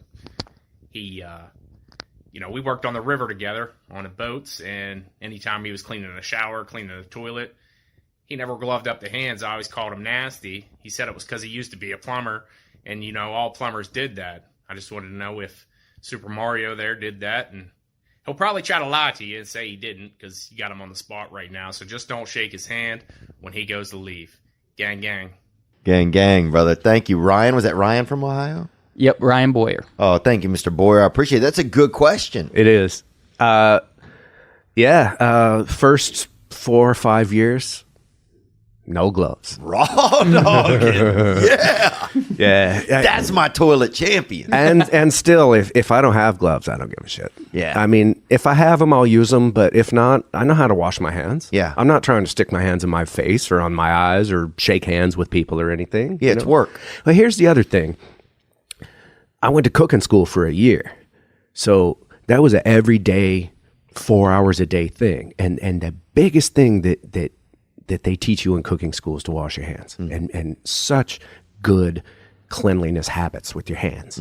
So I can understand the difference.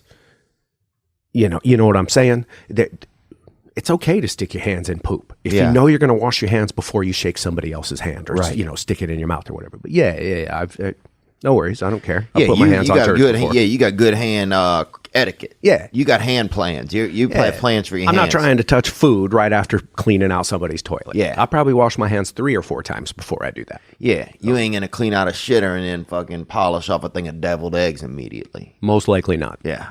But back in the day, I did. Amen. In the first 5 years, I'd go unstop somebody's thing and then go eat lunch without washing my hands. Hell yeah. So I didn't know any better. I was a kid, so. Yeah, and at that time, it's wild how when you're young, you could spare a couple of years. You're like, oh, I get lymphoma, I get, carcinogen or whatever. I'll be fine. You know what I'm saying? I'll fucking lose a limb. I'll sprout another. When you're young, you have that in your head. Invincibility attitude. Yes. Yeah. You're like, oh, whatever, dude. I'll fucking have I'll have a couple spare ribs and fucking half a turd for lunch, bro. Now I got to be careful when I get out of bed because it's a ways down,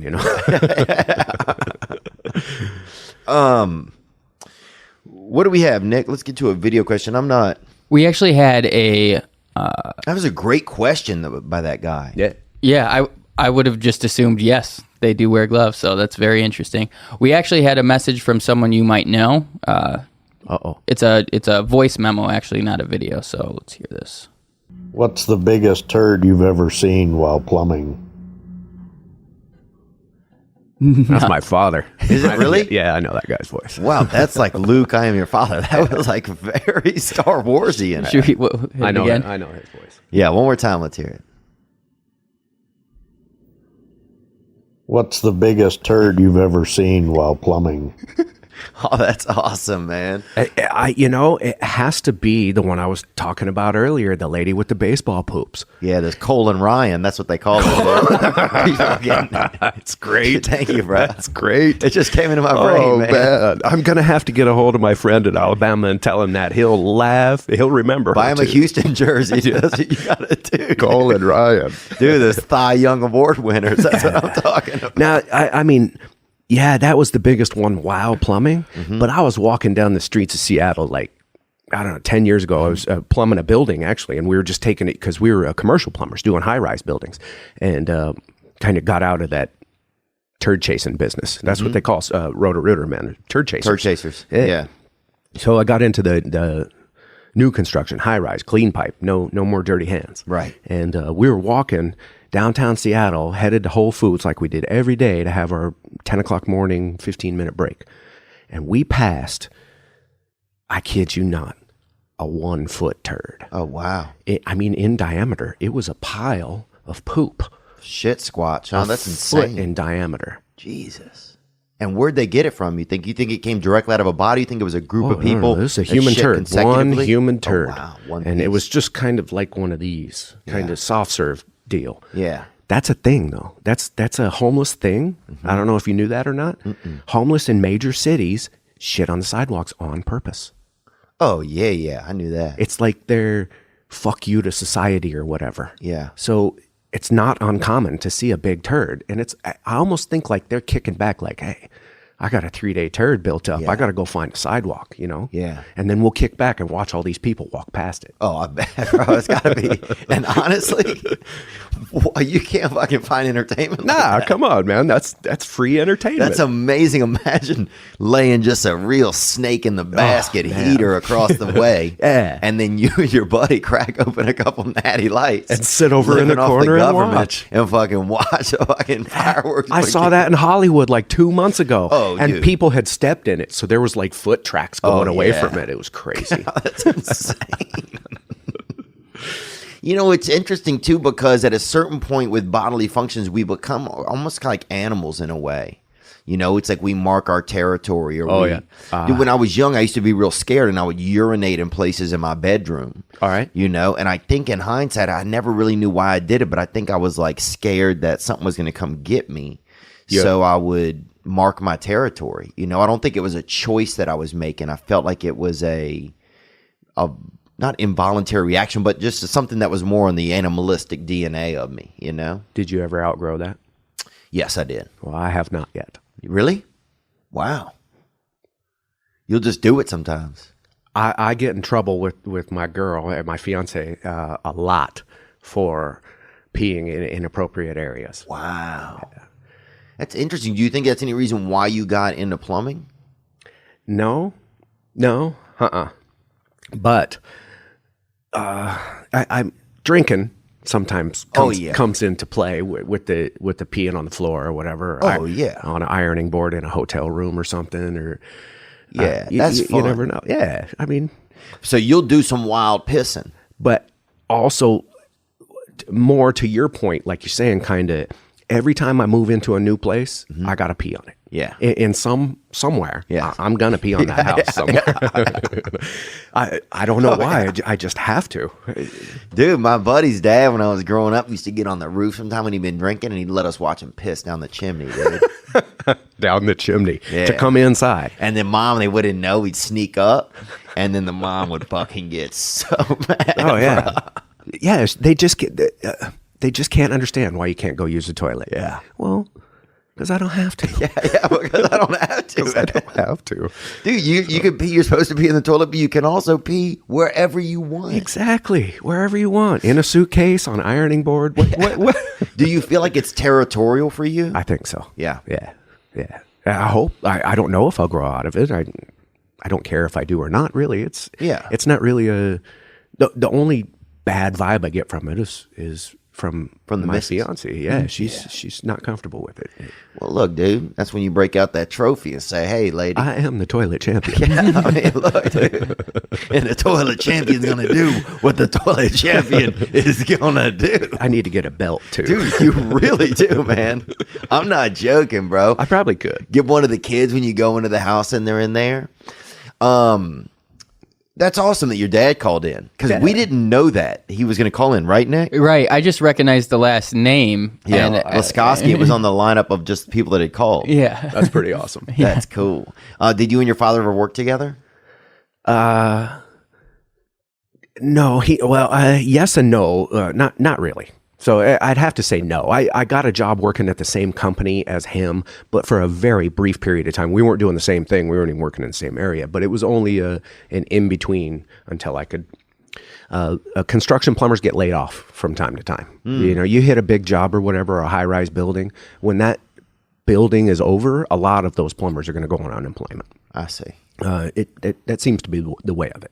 And I don't like to sit still. Yeah. So my old man had a company he was working for, and they'll hire anybody. They don't care. It's barely better than minimum wage, but it's money. Wow. So I went and worked for him for like a couple of months. But like I say, him and I never really, him and I do different things. He's a painter.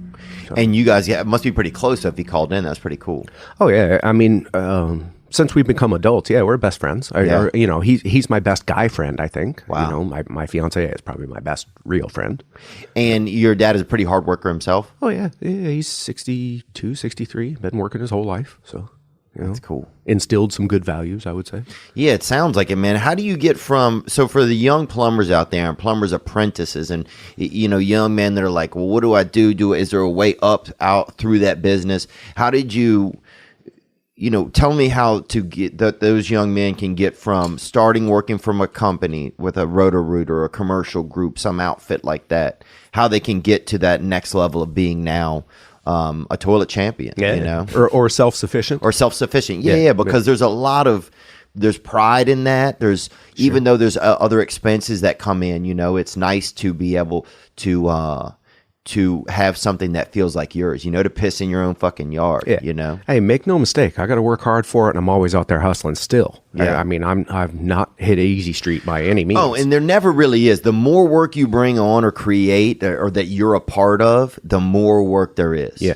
It's like growth begets growth. And it's a blessing and a curse. There's a law of diminishing returns. It's like it's great, but it's different. Yeah.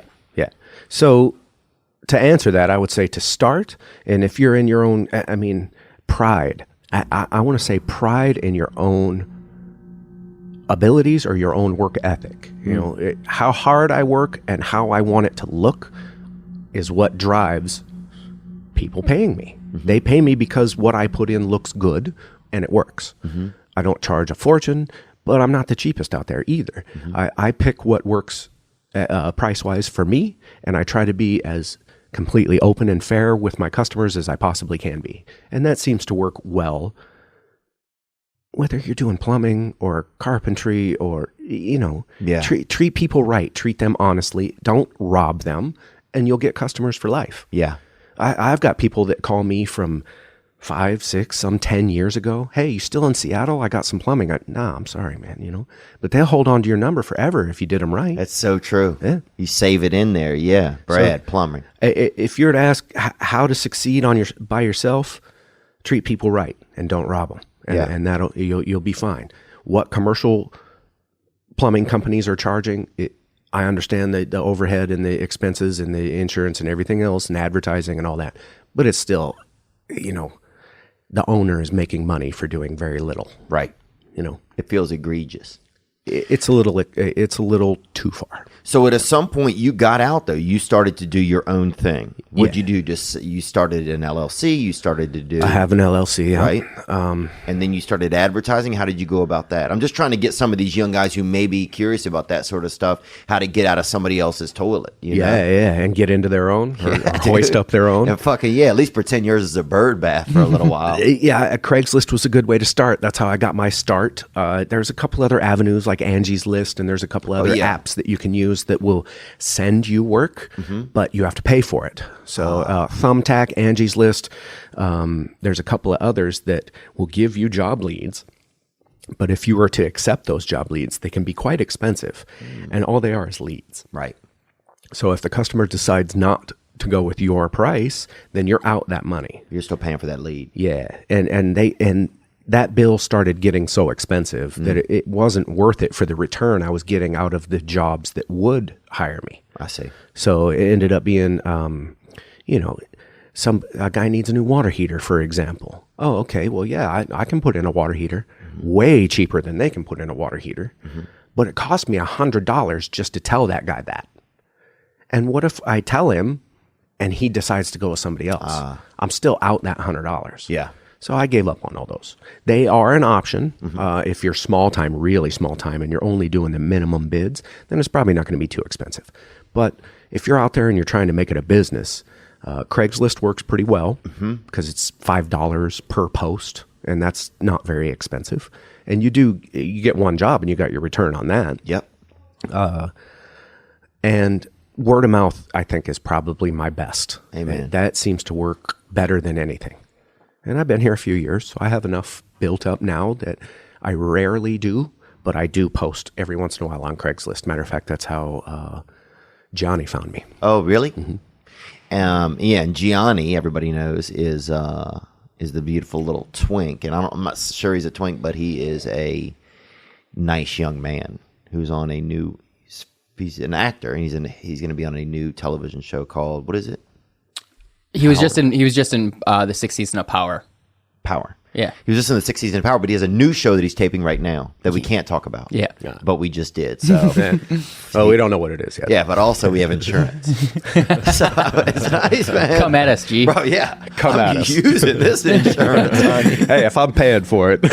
Have you ever seen kids, like I knew we'd go over to these kids' house and sometimes they would flush the toilet, obviously, and then use it as like a little bit of like a pool or something for one of their kids. Oh, yeah. You see that a lot? Oh, yeah.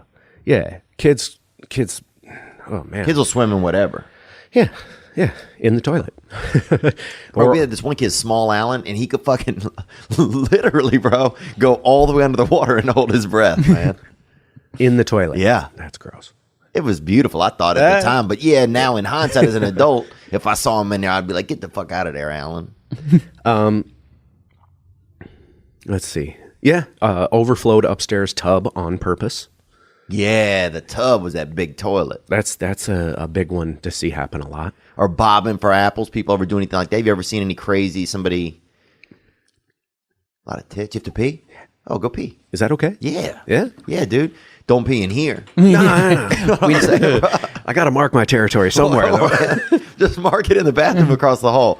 There's a key right on there. Nick will get it for you. Today's episode is brought to you by Toilet Champion. Get that shitter, baby. You feel me? Oh, man. All right, we got a couple more questions for you that have come in here from listeners, man, and then we're gonna get you on your way, man. This guy's just trying not to get a bid. It's a very specific question for him, but Hey Theo, man, this is JD. I'm out of Pittsburgh, Kansas, and I see you're getting on with the plumber, so I got a plumbing question for you. When I turn my bathroom sink on, it just can't keep up. The drain, it gets full, and I can't leave it running, you know. So I'd like to ask the plumber, what should I do about that? Gang. Gang, bruh. Thank you, Bradley. Was that his name? it was JD. Sorry, JD Bradley. I'm Bradley. Right, but still not somewhere. I was trying to convince myself that. Thanks, JD. That's a good question, man. That's a really good question. So yeah, he's in there in the morning. He gets it going, and then he's like, "Oh shit, I'm trying to shave and stuff. Now I gotta wait and let it go down." What's going on there, Brad? That's happened to every like college house I've ever been in, and like almost immediately, and then you just live with it. Yeah. Oh man, such a simple fix too. Really? Yeah. I love this. I love this question, JD. 5-minute fix. He's back in business. He can either grab that stopper and pull it straight out, but sometimes they're connected to a rod that's behind the pipe. He has to reach behind there and undo that nut, pull the rod out, and then he can pull the stopper out. And there'll be so much gunk and hair and nastiness on the bottom side of that stopper. You throw that in the trash, put the stopper back in, slide the rod back in, and tighten that little nut that holds it in place. You're good to go. So what's going on there is the problem is if he pulls the stopper up, it won't come all the way up, right? That's the issue. Well, the pipe is like this, right? And there's a rod into the pipe, and the stopper is connected to that rod. That way you can't pull it out. Right. So and that little nut, you just it's finger tight usually. 90% of the time it's finger tight. Wow. And you just undo it, pull that rod out to release that stopper and pull it out. Clean it all off. A lot of times what I'll do is I'll clean it all off and put the rod back in without the stopper, and then just drop the stopper in. So it's free floating. You can use it as a stopper. It still works, but if you want to take it out, you can't. More manageable. Wow. Dude, that's awesome. Thank you, JD. That's a great question, and I hope that's a fix for you, my friend. And I appreciate you calling in and leaving. That's a great one. And also, I was thinking about, the reason why you're here today. We thought about we just wanted to have just more just people in the world. Like it's just more fun sometimes to talk to somebody that not having to talk to celebrity or try to get celebrity. Just Sure. It's fun to just I don't know. Celebrity life is a little different for sure. Yeah, and we're just glad you're here today. That's what I'm trying to say. Oh, thanks, man. Thanks for having me. And what I want to say is, so you talked about putting an ad even on Craigslist every now and then. Yeah. And that's how we found you. Yeah. Like our idea was just we want to have somebody on. We want a plumber. Yeah, let's do it. We're trying to get an illegal alien to come on. Nice. So we're like, we want a plumber. So we go on Craigslist to look. And because you put your ad out there, you are searching for business. You are doing your job. Sure. Then that's how we found you, right, Nick? Yeah, and we were just talking about Toilet Champion, at least website traffic. Maybe it's not local people who can actually hire you, but it's going to blow up. And I bet you'll get some TPW fans in the Valley hitting you up. I'm hoping. Dude, I'll drive out there and shit and call you, bro. You know what I'm saying? I'm fired up now. That's so cool, man. But just the way that you put yourself out there and work hard, man, and that's how we're here today, because you don't put that ad out, we don't even know about you. Right. And this has been an amazing it's been an amazing time, dude. It was fun. Just learning about it. So real quick, I got I told Nick this story. You got to hear it, man. Okay. It is the funniest thing that has happened to me in plumbing. Right? It's worth it. I wanted to introduce it, but I didn't want to step on it, so I'm glad you said something. All right. Awesome. So I transferred from Roto-Rooter, Alabama to Roto-Rooter, Tacoma. Okay, and this is the Toilet Champion story. No. Okay. I told you that one. That was just putting the toilet together and winning a trophy and $100. Right, okay, so I shouldn't have interrupted you. I moved, like I said, transferred. I'm working for Roto-Rooter in Tacoma, and we get a new dispatcher. And the new dispatcher that gets hired is going to come on ride-along with somebody. Excellent. So she can kind of learn, or he can kind of learn what we do in the field, Experience, yeah. So this girl, Nikki, she comes with me, and we go, She service. sounds cute. Is she cute? Yeah, she was cute enough. Yeah, she's cute enough. Great big old boobs on her. Oh, both of them, bro. Yeah, they were both big. Yeah. Oh, yeah, I love that. You don't always get that, dude. One. Yeah, sometimes you get that fucking, that lazy Susan, So anyway, we go on, 2, 3, 4 service calls or whatever it was, go eat lunch. So I have kind of a rare form of colitis, and my stomach can just blow up at any time. What? Are you serious? Yeah, it sucks. It's weird too. The 'cause I'm irony, a plumber, yeah. You would think. But in all the years, even with bad guts and all that stuff, I've never used a customer's toilet, because that to me is just bad etiquette. Yeah. I'm here to fix it. I'm not here to use it. Yeah. But this instance, I had to use it, but I couldn't, because everything in the house was completely stopped up. Their toilets were full of water. Their tubs were full of water. Everything, they needed their main sewer line unstopped. And I cannot hold this anymore. You got that boy on, huh? I got to shit something do? fierce. I know when I really have to, and my eyebrows will start shaking. That's when I can't take it anymore. I start sweating. Oh, yeah. Because it's about It's to going to happen. find its way out of your body. Yes. Yeah. So what can I do? I jumped into the back of my Roto-Rooter van. I grabbed a bucket and I shat very explosively and very loud, with her sitting in the passenger seat, No way. Nikki with them tits? smelling and hearing every bit of what was going on. Did you tell her first? I said, I'm really sorry. I don't know what. She's like, just do it. And she's got the windows rolled down. You could tell she's not happy about it, but she suffered through it. She said, the worst part was the people still had the plumbing problem. So after I finished blowing up that bucket, I had to leave it there and go fix these people's plumbing for another 30 minutes, leaving her with the bucket of shit. In the car? She got out for most of it and just kind of hung out outside. Oh, you got to get out and get on your phone or something. There's a bucket of shit in the car. So I finish, I get the drain unstopped and everything else. I get back there, rinse out the bucket and clean it all out and everything. And we drive all the way back to the Roto-Rooter office in silence. Yeah. Just not speaking to each other. But so much chatter going on in y'all's heads, man. We ended up living together for 3 years. Really? Yeah. Oh, Yeah, man. yeah, she was my girlfriend for a long time. Praise after that. God, brother. That is fucking like Miracle on 34th Street, man. Obviously, she didn't mind the smell of my shit that bad. Wow, guys. So you want to talk about how to meet a lady? Man, that's crazy how the vulnerability of something brings people together. Right? It really 'Cause does, I man. mean, could I have been more vulnerable in that situation? Yeah. You know, I'm almost in tears. Like, I'm so sorry I have to do this. Oh. You know, And what did you tell her to look the other way? Was there any rules you gave her? well, Kyle? you know, Because I would. in a service van, you got that bulkhead wall right behind the yeah. the seats. So I mean, it's a steel wall, but there's holes through it. Yeah. So I mean, she's facing forward. She can't see, but she can hear everything that's going on. Sound like gunshots. She could probably taste. She could probably damn near taste everything that's going on. Oh, man, bro, you're crazy, man. Hey, you got to do what you got to do. Dude, you got to do what you got to do. You're crazy, man, but you're the best, dude. That's awesome. You've been a plumber for how long, Brad? I started when I was 20. I'm 43. Are you really? Yeah. You look like Daniel, too, from our cartoons, doesn't he, a little bit? Yeah. That's beautiful. Do you look like this kid I grew up with named Daniel, dude, who ironically used to drink off the hose. He would put the hose in his mouth, bro.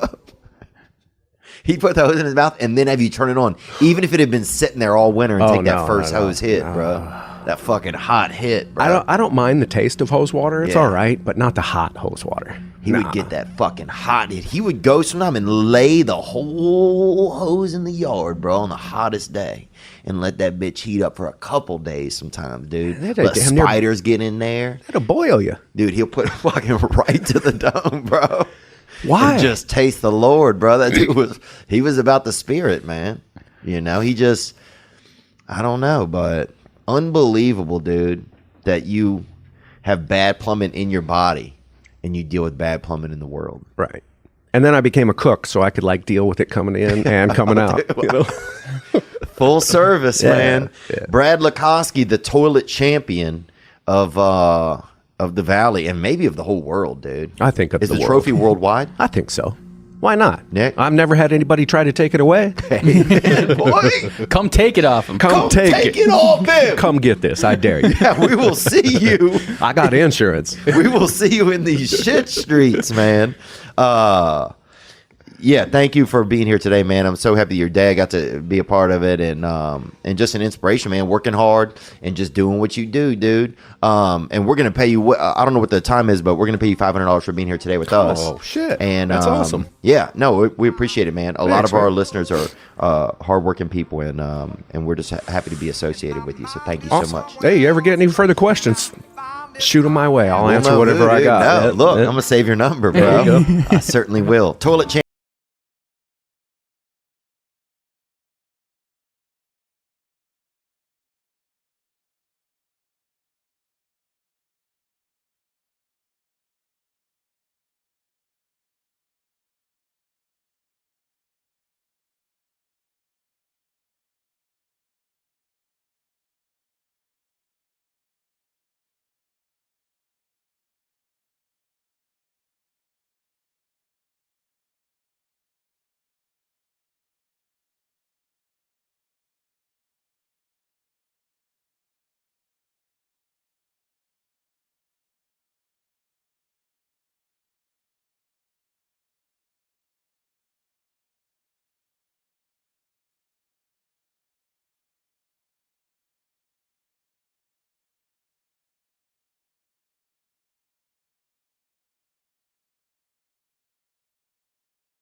Ladies and gentlemen, I'm Jonathan Kite, and welcome to Kite Club, a podcast where I'll be sharing thoughts on things like current events, stand-up stories, and 7 ways to pleasure your partner.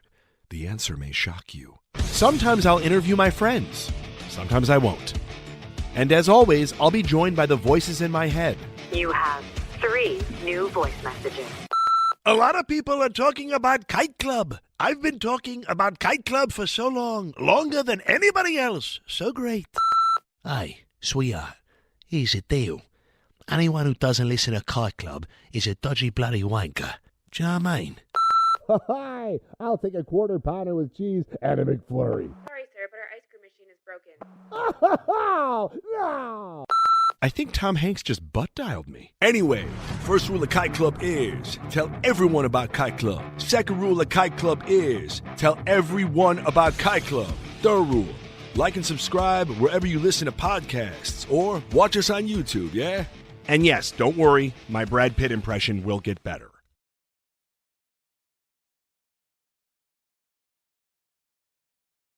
In the trades, your tools are everything. You can't afford them breaking down on the job.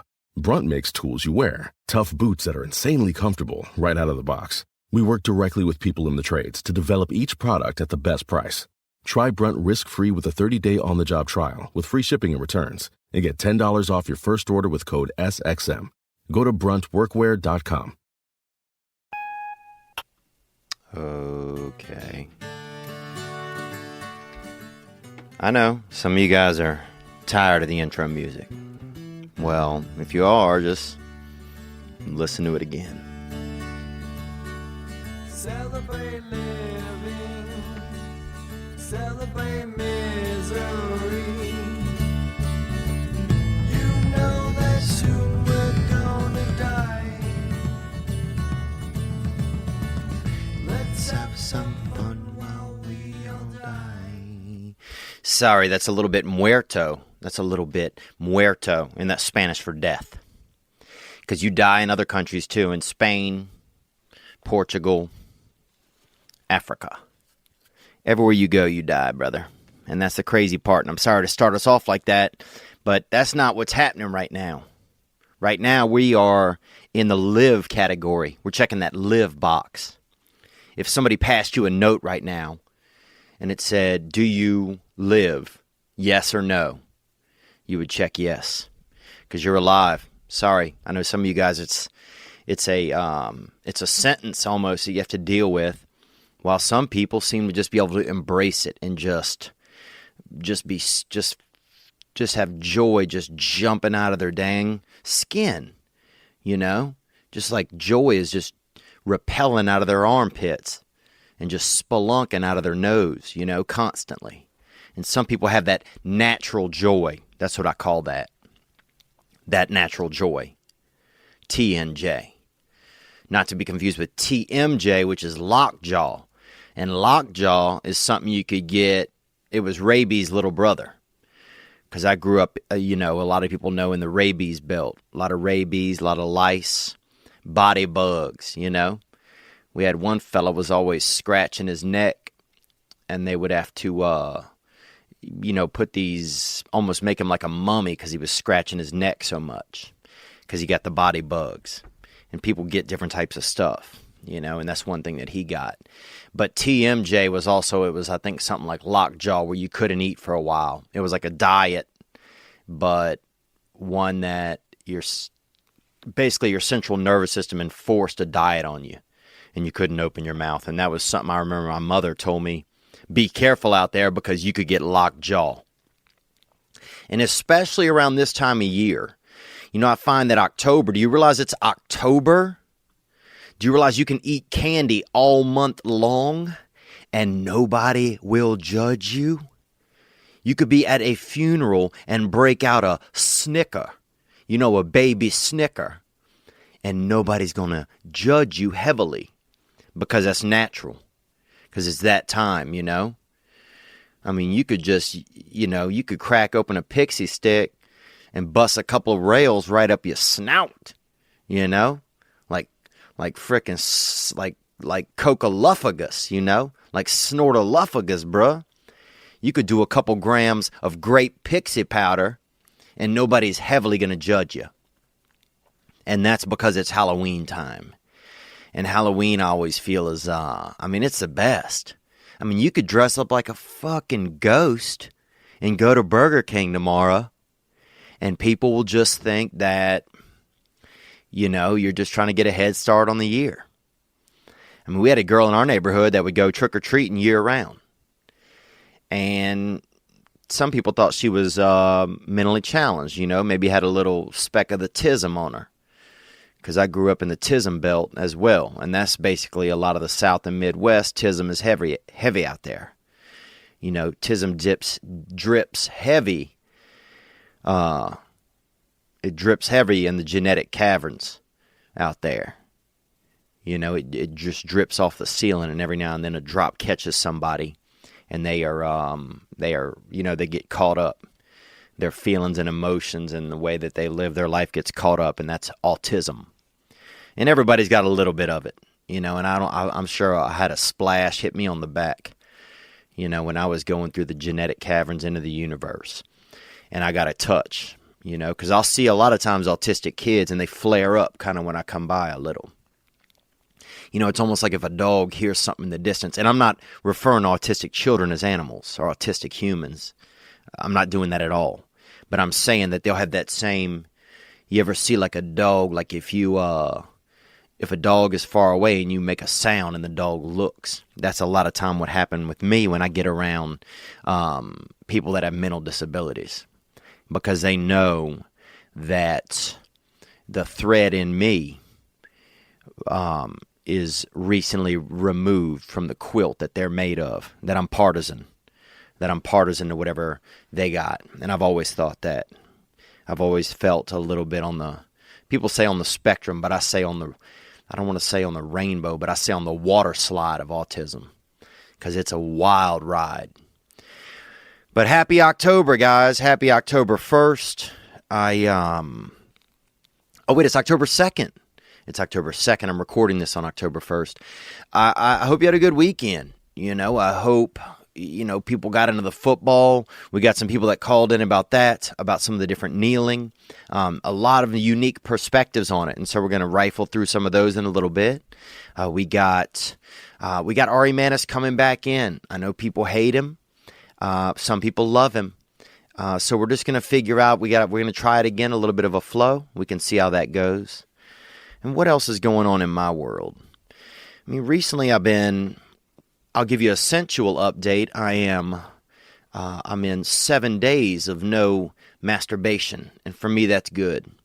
And so I'm feeling pretty hopeful about that. One of my problems is a lot of times once I tell people I'm doing something, I screw it up. Like the second, I'll say that to you guys and I'll get excited. I'll get caught up in my own hope. And then it just, it's like that creates a bad recipe inside of me that then somehow I end up, looking at masturbation or touching myself. And I don't want to be doing that anymore. I don't want to be touching myself. Why? Because I'm an adult. And I've been touched. Trust me, I've been touched enough by myself. I've given myself enough easy access to my wiener and to my body. And so I think it's time sometimes to start to cage myself up from myself and have a little bit more respect for my seed. What else, dude? Oh, I watched this show, Last Chance U. I don't know if you've seen this, but I used to work over in Mississippi. I worked on a farm over there for a couple of summers in a row, 2-3 summers.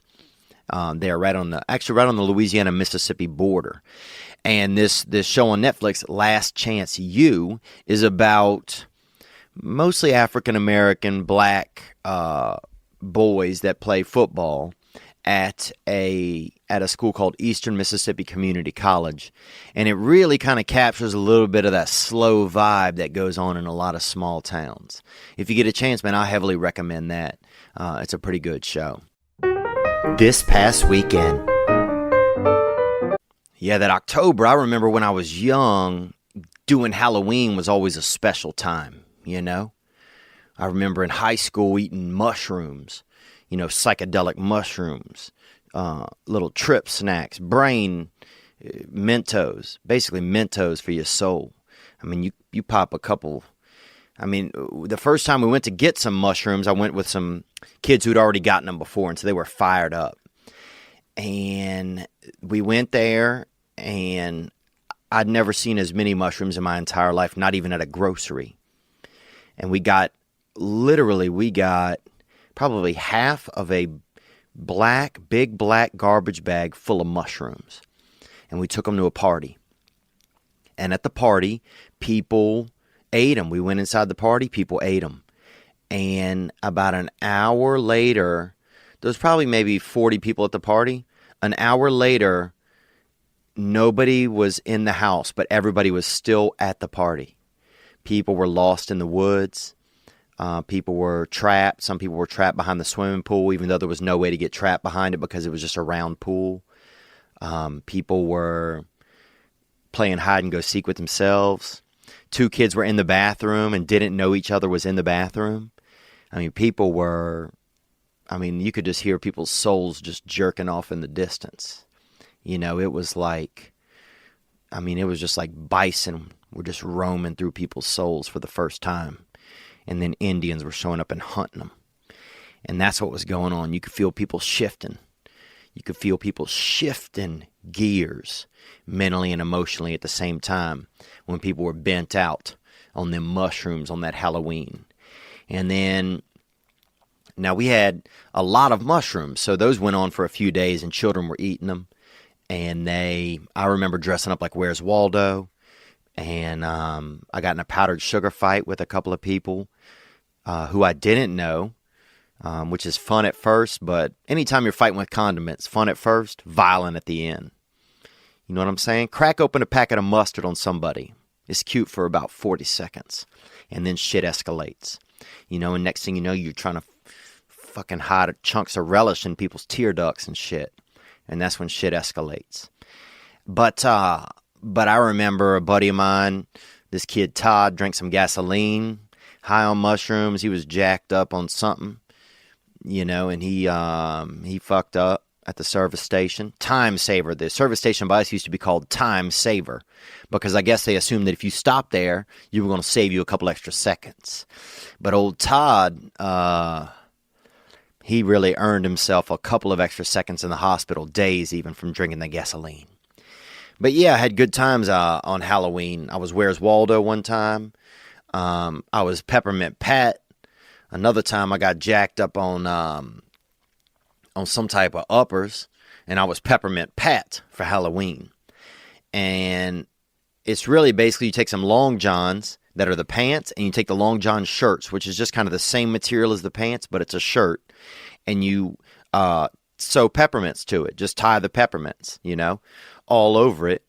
Get you a little hat, like a little beanie hat, hook a few peppermints onto that, and suddenly you get a cane, like a cane for a grandparent, and you paint it red and white stripes, and suddenly you fucking Peppermint Pat, and it's not even a character, but it is a character, and people are like, who are you? And it's like, I'm Peppermint Pat. You know what I'm saying? Let me hide a little bit of this mint up in that ass, you feel me? Let me breath freshen that crotch, you feel me? So that was another costume that I had.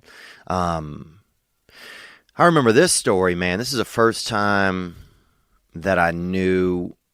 When I was young, my father lived with us, and my father was really old, and so we would go trick-or-treating, and my mother would take us. My mother had worked all day, and so she got home, and she was a lot of time frustrated, and my dad would stay home. Excuse me, I'm going to have to clear my throat. A lot of times you hear me clear my throat, you hear me, I make that sound, because I got a big lip. I got that, what is it? I got that sashimi, that tuna sashimi for the bottom lip. And so a lot of water and a lot of coagulates bunch up down there in the bottom of my lip. I'm kind of Bubba Gumping down there. And so, a lot of time water build up right there. And I'd probably make a pearl if you gave me enough time. I'd probably make a pearl in my mouth. I bet when I die, if the last person who comes by my body just pulls my lip down, they might find them a beautiful,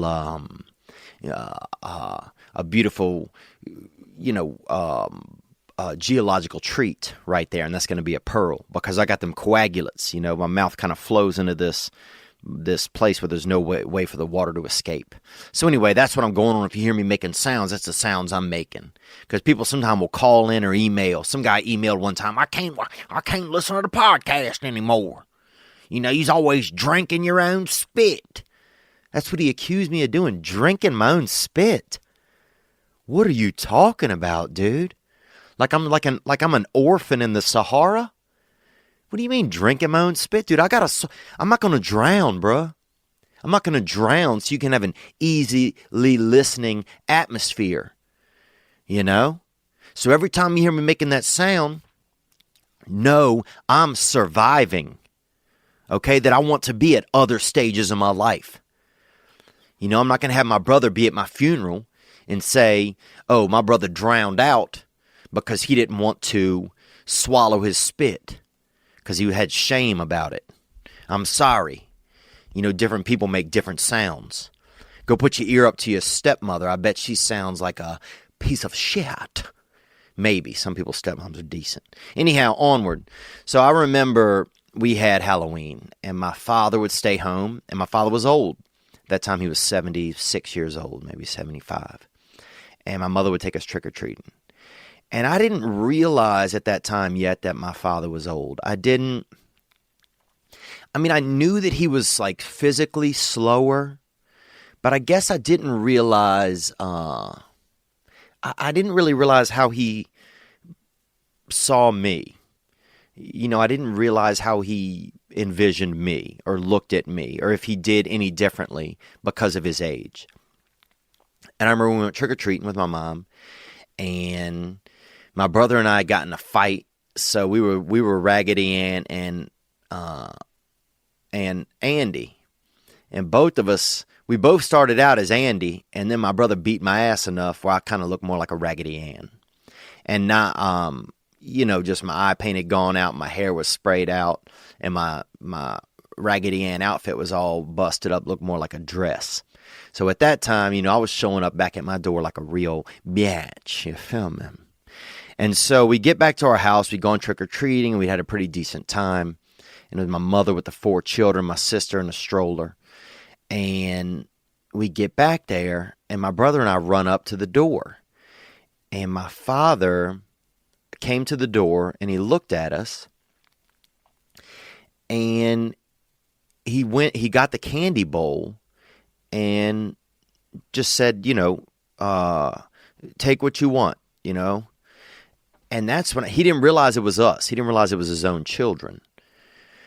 And that was like the first moment that, like, I guess I realized that maybe my dad just couldn't relate to me that well, even just because of his age. Like, he just didn't, maybe dads forget. I mean, my dad had just seen me, an hour earlier when I left, my brother and I wearing our costumes and stuff. But I remember getting back to the door, and he didn't know it was us. And I just remember feeling this disconnect immediately.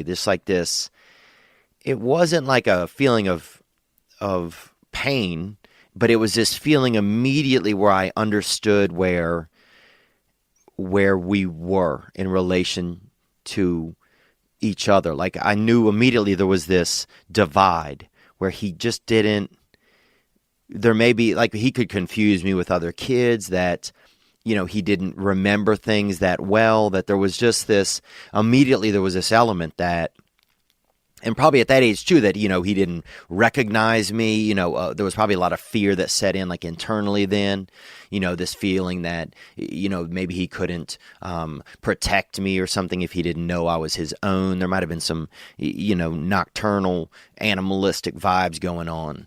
But that was one moment that it really shook me, and I was like, wow. My dad he's old. He doesn't know that my brother and I standing here, who don't have masks on, who have, like headbands that have like yarn and stuff and are looking a certain way, that he doesn't realize that we're his sons. And that was kind of a wild moment for me, not to bring down the town. I'm not trying to drown the town here in inner salt water. I'm not trying to, put the saline in your eye holes, but yeah, just reminding me of that. That was another thing that happened at Halloween. Well, let me think of some other Halloweens that I went to. They had this my mother had a station wagon. And a station wagon was something that, it was like a van, but for straight up real ass moms. It was like a SUV. It was like the original SUV. Like now they got these SUVs with all this room and this and that. The station wagon, that thing was like 50 feet long. Like your mom could be driving and you could be so far in the back that you were a couple minutes behind her in time. Like if you'd have asked your mother what time it was, she would have said 11:44. And if somebody would have asked you what time it was, you'd have said 11:41 because you were living in the past. That back seat was so far. And man, it was fun in that station wagon, you know. You could talk all the smack that your mother could never reach you. These SUVs, they got reachable children in them. You could catch an ass whooping if your mother got long arms, if your mother's Nigerian, you know. If your mother's from Kenya, you might get your ass beat, even if you're just sitting into the back. But with that station wagon, man, your mother could put you in there. You could be back there so long you could start a family. You know, she opened the door. Next time she opens the door, you pop out with a husband and just freshly back a tan because you just got back from your honeymoon. It was that kind of thing, man. Felt like you were back there forever in your own universe. And I loved my mother's station wagon. But on Halloween, she would put the tailgate down, and we get a couple of local kids, and we would stand on the back of the tailgate and hold on to this bar. The tailgate was down. We'd stand on that and hold on to this bar that was at the top of the station wagon. And my mother would drive. She'd take us to the nice neighborhoods so you could get that candy, you know? Because rich people had the candy. I mean, you showed up at some poor people's house, people, you know, I remember this one dude, what was that guy's name? Cutman, Mr. Cutman. He would blow weed smoke in your face and blow drug smoke at you. And that was his big Halloween thing. So when we were young, we didn't get into that much. But as we got a little bit older, it was fun to hit his door because he'd crack that door and just blow you a hit of that dope smoke at you. You know, trick or treat, boy. That shit was trick or trauma, dude. One year, that shit hit me right in the nostrils, dude. And I was bent out. You know, I was bent out. Boy, I was ghosting, dude. I had Goonies in my head, bruh. Hey, you thoughts. I had Goonies in my head, man. But that was a good time, I remember. And so anyway, we'd be on the station wagon. And that tailgate would be down. My mother would be cruising. And the fun thing to do when you saw that open yard coming up was to run and jump off like we were in the Air Force, you know, 101st Airborne Division. And no offense if I'm getting that wrong. I don't want to offend anybody or in that sense. But you get what I'm saying. We'd run and jump right off that tailgate and, all right, all right, all right, all right, you know. Somebody throw my sister off, you know. Ah! And everybody just hitting the grass, and then everybody would get up and make sure they had all their candy. Half the candy roll out into the yard, but it was dark. You didn't know. You'd get your bag and run to the door. Then you'd hit a string of houses and then get back on the tailgate and off around to the next street. You know, mother would go around and we'd jump off, you know. So this one boy, man, one time we're going, man, and my buddy Danny, and I've talked about him before, and he, you know, very slender neck. I mean, his neck, if it was made out of anything, it was turkey bacon.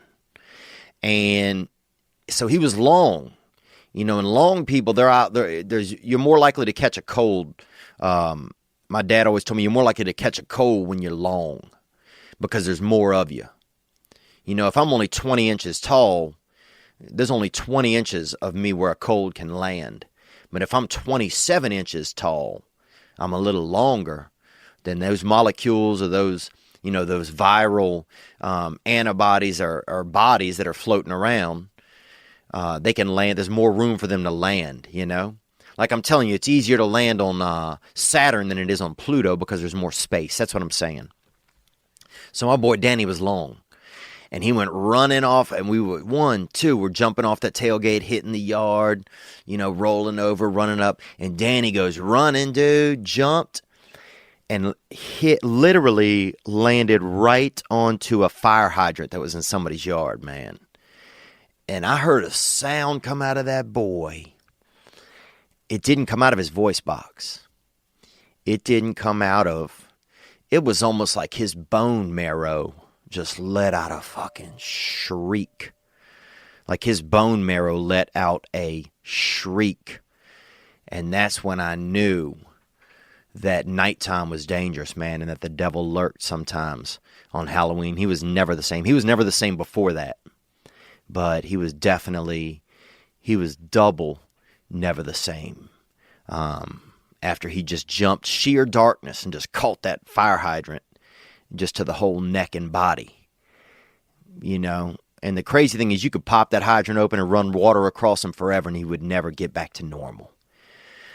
But it is fall, it is autumn, and happy Halloween to you guys. We're going to be right back.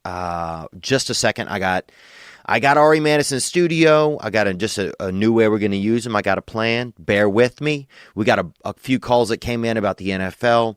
We got a guy who's got some pubic hair reconfiguration something. And we got a couple more things. We'll be right back. Just give me 1 second because somebody just rang the doorbell. I got to see who it is. All right. But yeah, it's that time of year. It's the time of year where things are fresh. October, I think, is a great month to rattle off the things you want to get done that have been plaguing you all year. Set a few goals. Knock them out before turkey time and before Christmas. Because if you put stick your neck out a little. Now stick it out a little bit further. What do you hear? I'll tell you what you fucking hear, boy and girl. You hear a turkey with a jingle bell around his neck. And that's holidays coming fast, dude. And if you don't think the holidays are coming fast, go outside. Bend over. And I'll tell you this, before you know what's going on, you will have a damn pilgrim with a fucking sack full of new toys hiding in your ass. Because that's what I'm telling you, the holidays are coming quick. And we got a great episode for you guys, man. I'm excited. I didn't have that crazy of a weekend, so I'm just going to kind of leave that right there. You know, I spent some time. I go to therapy on Monday, so I'm ready to spend some time with my therapist. I'm trying to get, through tonight's episode so that I can get some rest and be prepared. Sometimes I go to this therapy session, I'm not prepared, but I go to adult therapy for males because I ain't no wuss. And if you're having problems, you feeling some emasculation issues, I want you to hit the hotline, 985-664-9503. I want you to hit the hotline with some of the ways that you're feeling as a man. If you're having a tough time being a man, it could be in any facet. Hit the hotline. You don't even need to leave your name if you don't want to, but just make sure your story's real. We got some great calls that came in. We got a couple of people calling about taking a knee, the NFL. We got a couple of amazing perspectives on that. We're talking about why we don't have camels in America.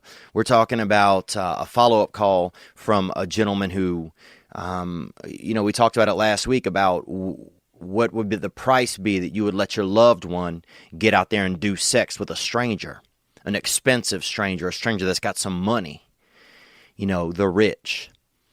How much would you just let the rich just plow into your loved one? And we got a call that came in about that. We got some great calls. A man got hair transplants from a place you probably wouldn't even expect. And you heard the doorbell a little bit ago. That's going to be Ari Manis is going to be back here, and he's going to be in studio. But the time when he's not in here, he's not in here. This is our time. And this isn't a time that I share with him. This is our time. And the time when I tell you he's not in here, he's not in here. So I just want that to be known. A couple of other things before we move on in the program. I want to let you know that I am headlining the Hollywood Improv October 10th at 8 p.m. We can do about 45 minutes. Hot new material, cool stuff. You're going to love it. You can find those tickets on my website, theovon.com. As well, I got the Hampton Ain't Easy, the tour shirts are available now at theovon.com. store. And those have all the tour dates on it from this past year. It's kind of a neat shirt. It's a few dollars pricier because I had to get a couple extra colors put on it. But it's a cool shirt, man, and I think it's nice to have. If you want to get that, you can go get it. It has every city that I performed in this past year. And what else? Oh, I got a new series that's going to be that we're working on a pilot for Comedy Central, so I'm excited about that. There's no money in it yet, but it's going to be a neat opportunity. And it's all a little bit based on this podcast, so that's kind of exciting. But I just want to thank you guys for being here with me today. Happy Monday, or whatever day it is this week you're listening. And we're going to be right back. We're going to have Ari Manis in studio. We're going to check on him briefly, hit a couple of news topics, and then you and I are going to get back to some of your calls. I'll be right back. This past weekend. All right, and that is everything that you need to know. Also, if you want to support the Patreon, you can go to patreon.com/Theo Von, TheoVon. Options on there to donate. Thank you so much to our Patreon supporters. I really appreciate it, allowing me to get a new camera. And eventually the goal is to come out with a Thursday episode that better reflects responses from Monday's episode. But with that said, here's a couple of thoughts. Ari, I'd say keep him on. He seems like a good dude. The one thing I would say, though, is just maybe have him be a little bit funnier. Hey, Theo, this is Ivan. Love your show. As far as Ari is concerned, for someone that you want to have with you all the time, just pick someone that you enjoy being around and someone who's professional. Be a little bit funnier. And someone who's professional. Be a little bit funnier. I don't know why that did that. You did that. You edited that. I would never do that. You did do that. You're lying. You're lying to me, and you're lying to all your fans. There's a glitch, I think. That was not a glitch. Okay, fine. There wasn't a glitch, man. Those are two comments that just there's a couple of calls that I got in, and I didn't. You said we weren't going to bring up comments again. You said we were just going to skip past that and just go into the podcast. You said we're not going to talk about it anymore. We weren't. But then you just played it. Yeah, it's on the play sheet. Yeah, but you said to me before, I said, hey, are we going to keep going over the negative comments, or are we just going to move on? And you said, oh, yeah, no, we're past that. We are past it. And then you just brought it up again. But I wanted to make sure you're past it. I was until you just brought it up again. Now I'm back in it. I mean, the funnier thing, fine. Comedy's subjective. Yes. That guy didn't think I was funny. Some guys didn't. That guy, Some people did. Some people didn't. The professional thing, first off, I feel like I'm a professional. And then secondly, you making that little mixtape. That's a mixtape. You made an Ari Hate mixtape. Okay, that's my friend, Theo Von. Made an Ari Hate mixtape. It's not a hit. It's a remix of a couple of albums. Okay, a remix. You made an Ari Hate remix. Okay.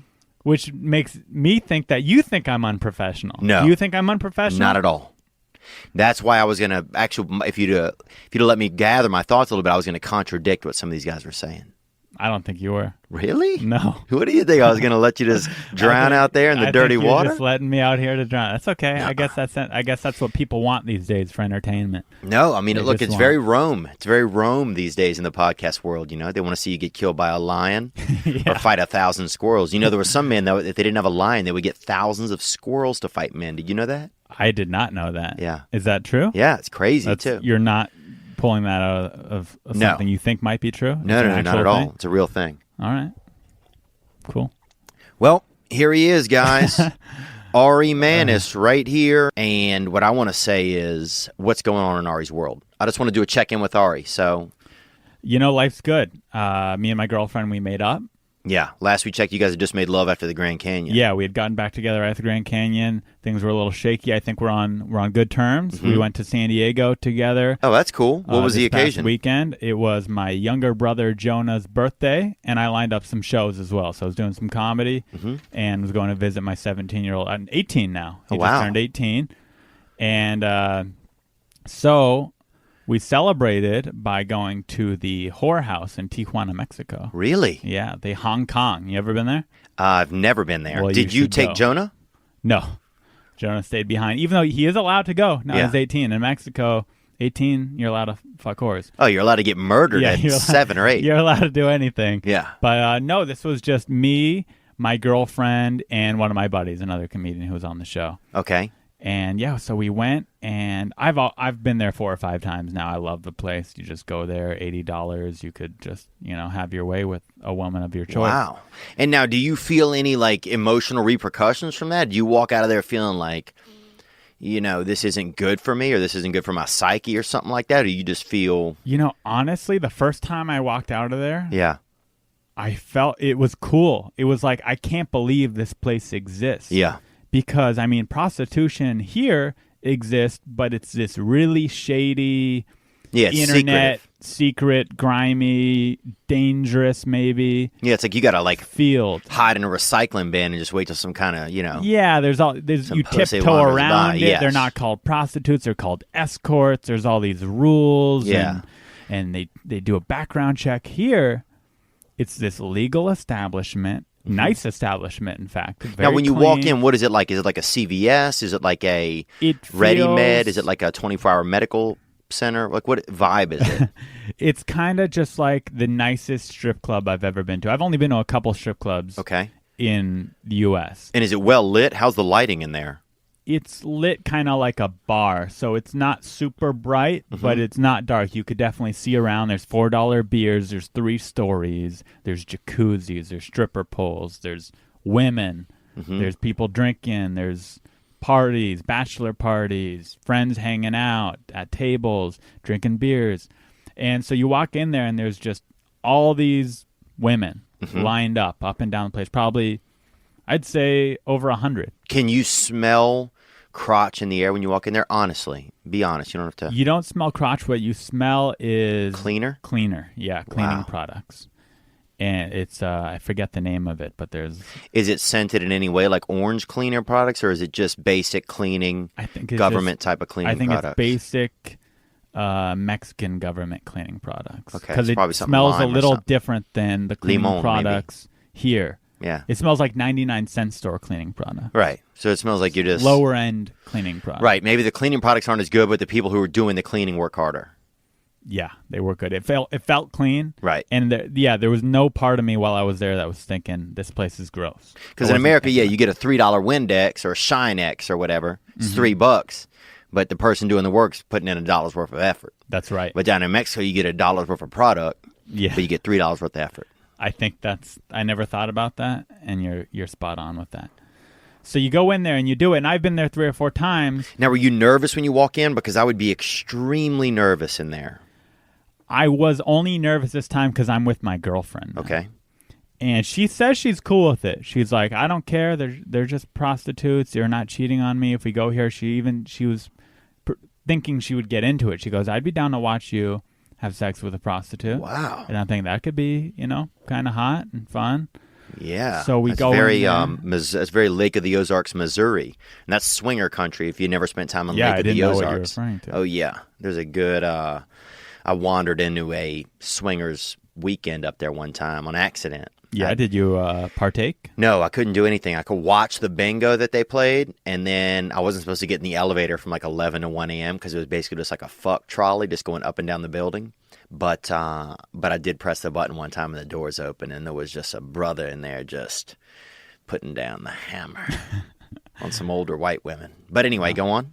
So we go in there. She's drinking a little bit more than me. Okay. She gets sussed up, which made me think she's uncomfortable. Right, yeah. And that made me a little uncomfortable.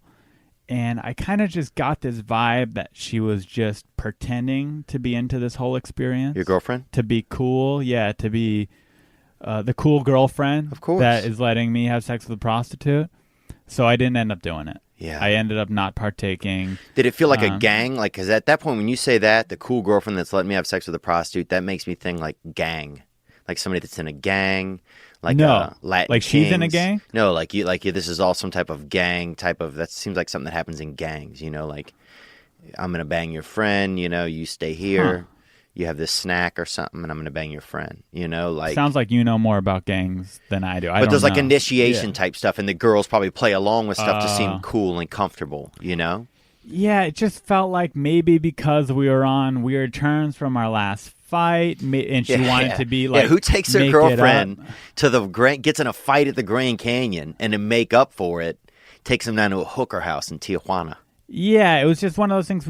I've talked about hookers on stage. Sometimes she knows I had been there. I'm open about my life. And did anybody there know you when you got there? No, but I did actually see one of the prostitutes I had prior experiences with, but she did not remember me at all or seem to notice me.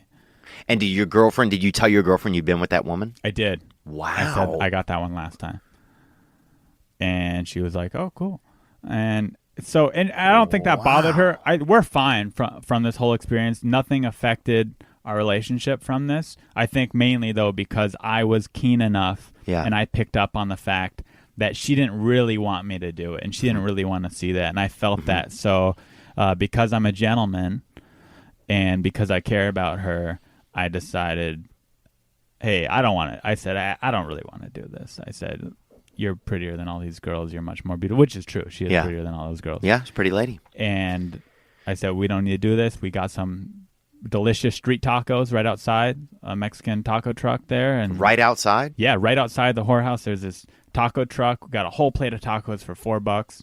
Together? Together, we pigged out. It was delicious. Wow. And then we got back to my parents' house 4 a.m., crashed out on the air mattress, woke up, drove back here.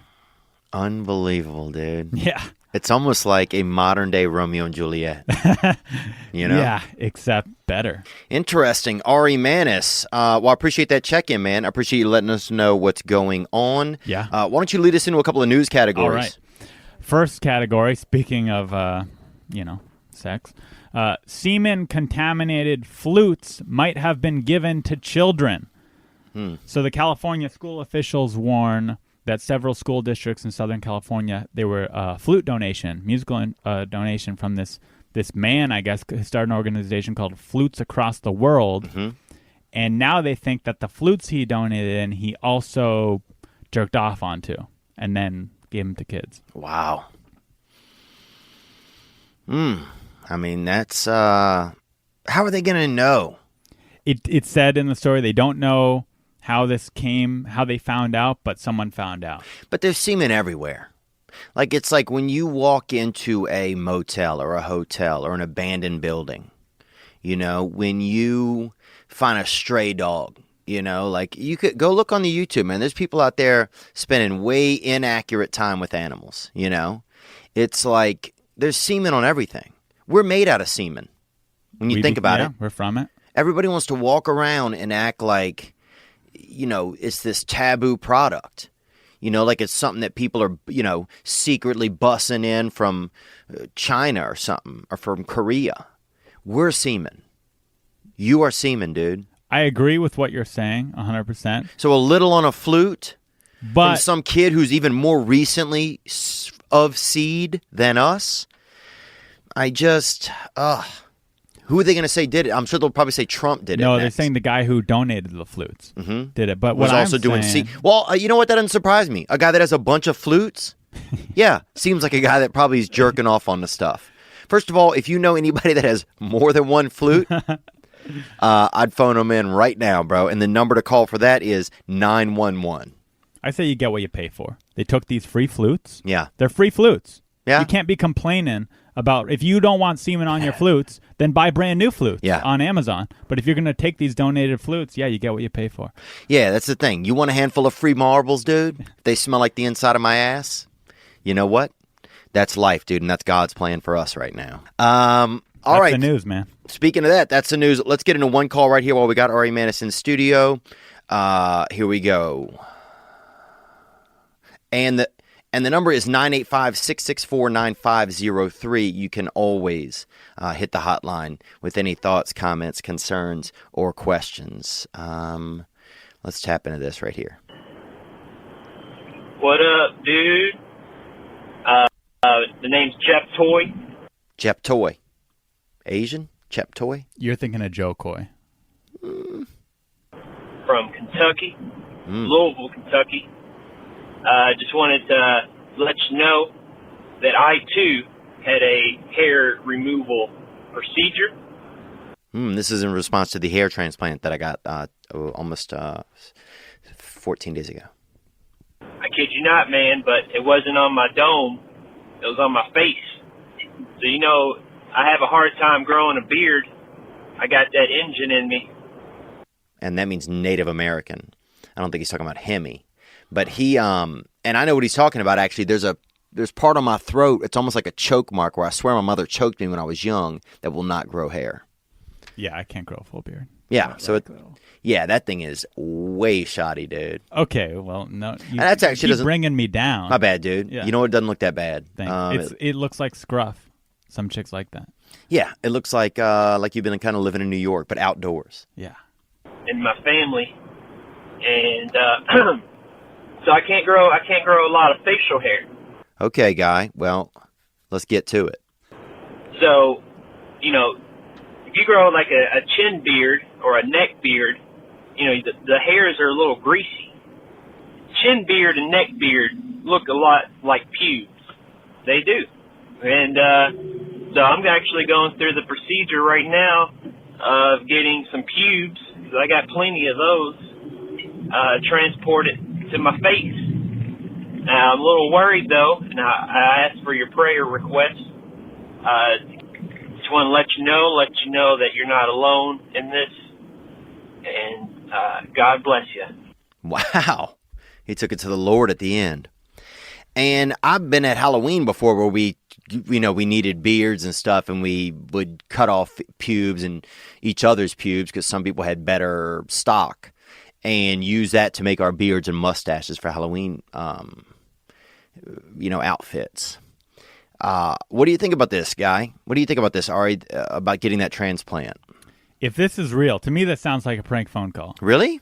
But I thought about it. I don't think it does. So you think it's real. So if he's really getting his pubes to his neck, he's transplanting his pubes and moving them to his neck, I think there's a bigger issue. Why is he so insecure about not being able to grow a beard? Right. Just shave your face. Just don't be a beard guy. Just be a shaven man. You know? I mean, it's just an old prison trick. Like, in prison, a lot of times, if you read a lot of these old, like, prison diaries and stuff, and you can get a lot of these on the deep web, which is just like they've digitized prison diaries, and you can read about the things they did at Halloween. And a lot of the things they did was use different types of body stuff that they had, even dandruff that they would collect all year, to make different types of costumes and stuff like that, you know. So It's pretty interesting to hear, you know. Like a guy would be like, Tony Montana, but it would be like, 4, 5, 6 people's dandruff that he would use to make the cocaine stream coming out of his face.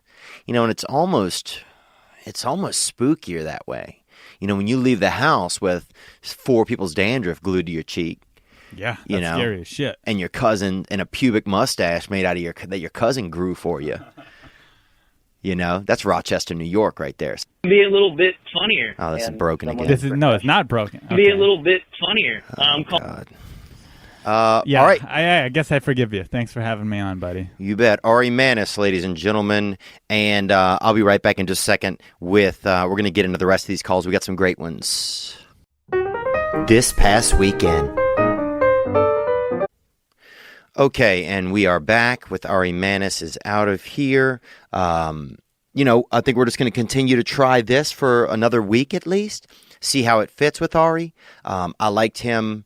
I like checking in with his life to see what's going on, and I like having a couple of news segments that I don't have to think about and prepare, so it can be kind of fresh to me.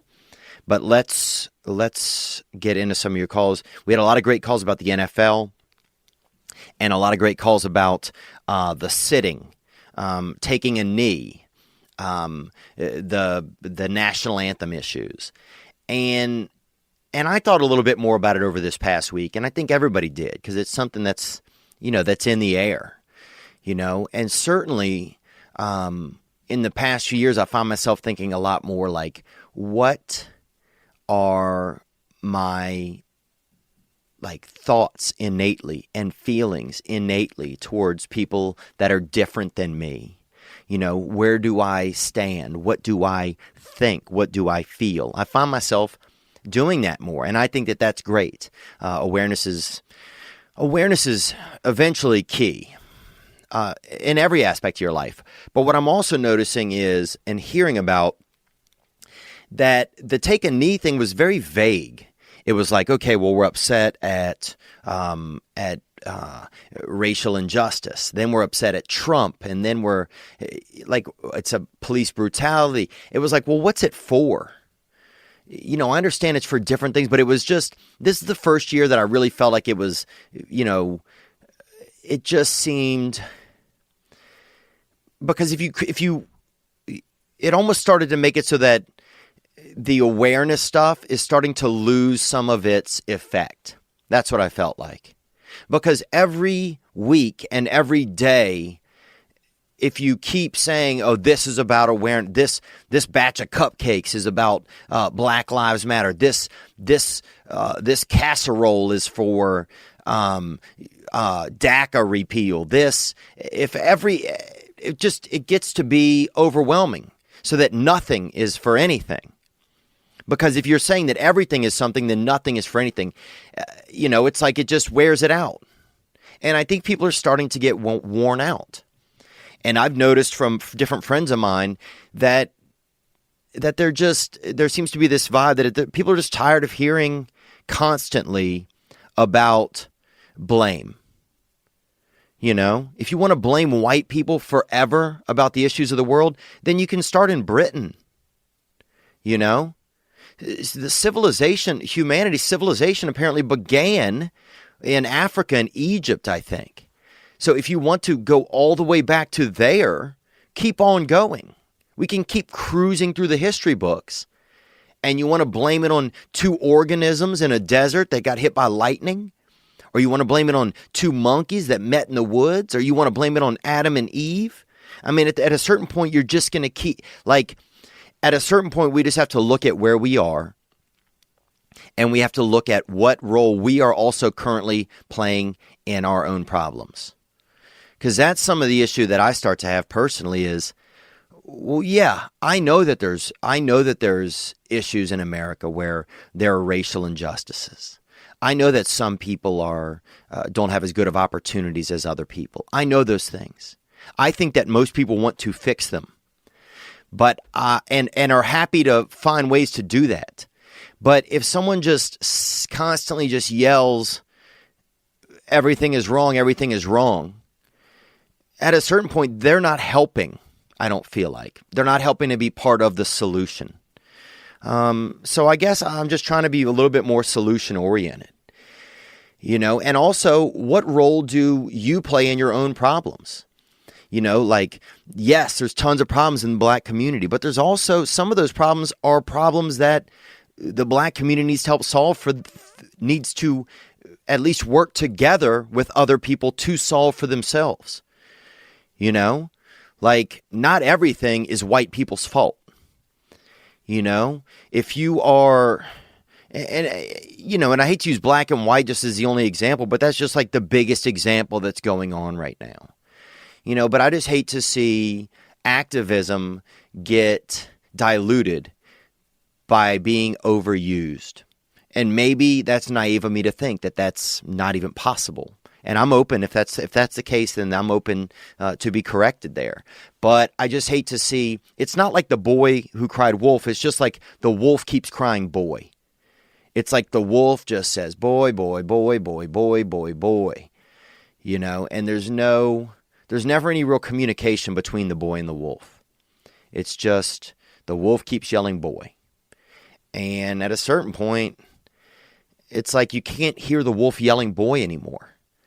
Because they just won't stop yelling it. And you think that the wolf may have autism. And that's how we came back full circle on autism.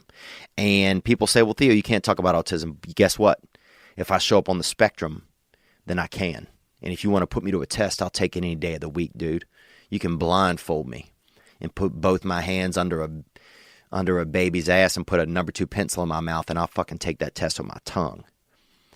And you'd be like, well, I don't know if you have autism. Well, only an autistic person could do that. So check yourself. Let's get to some of your thoughts and feelings right here. Here we go. On the NFL Take a Knee.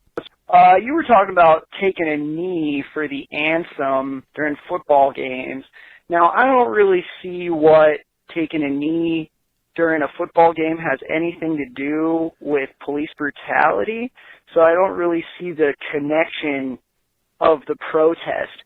However, as far as what my opinion is on them actually taking a knee, I think as a country, we shouldn't demand patriotism from people. Oh, it's interesting. Interesting thought. Like, yeah, patriotism, you can't demand that out of somebody that they care about America.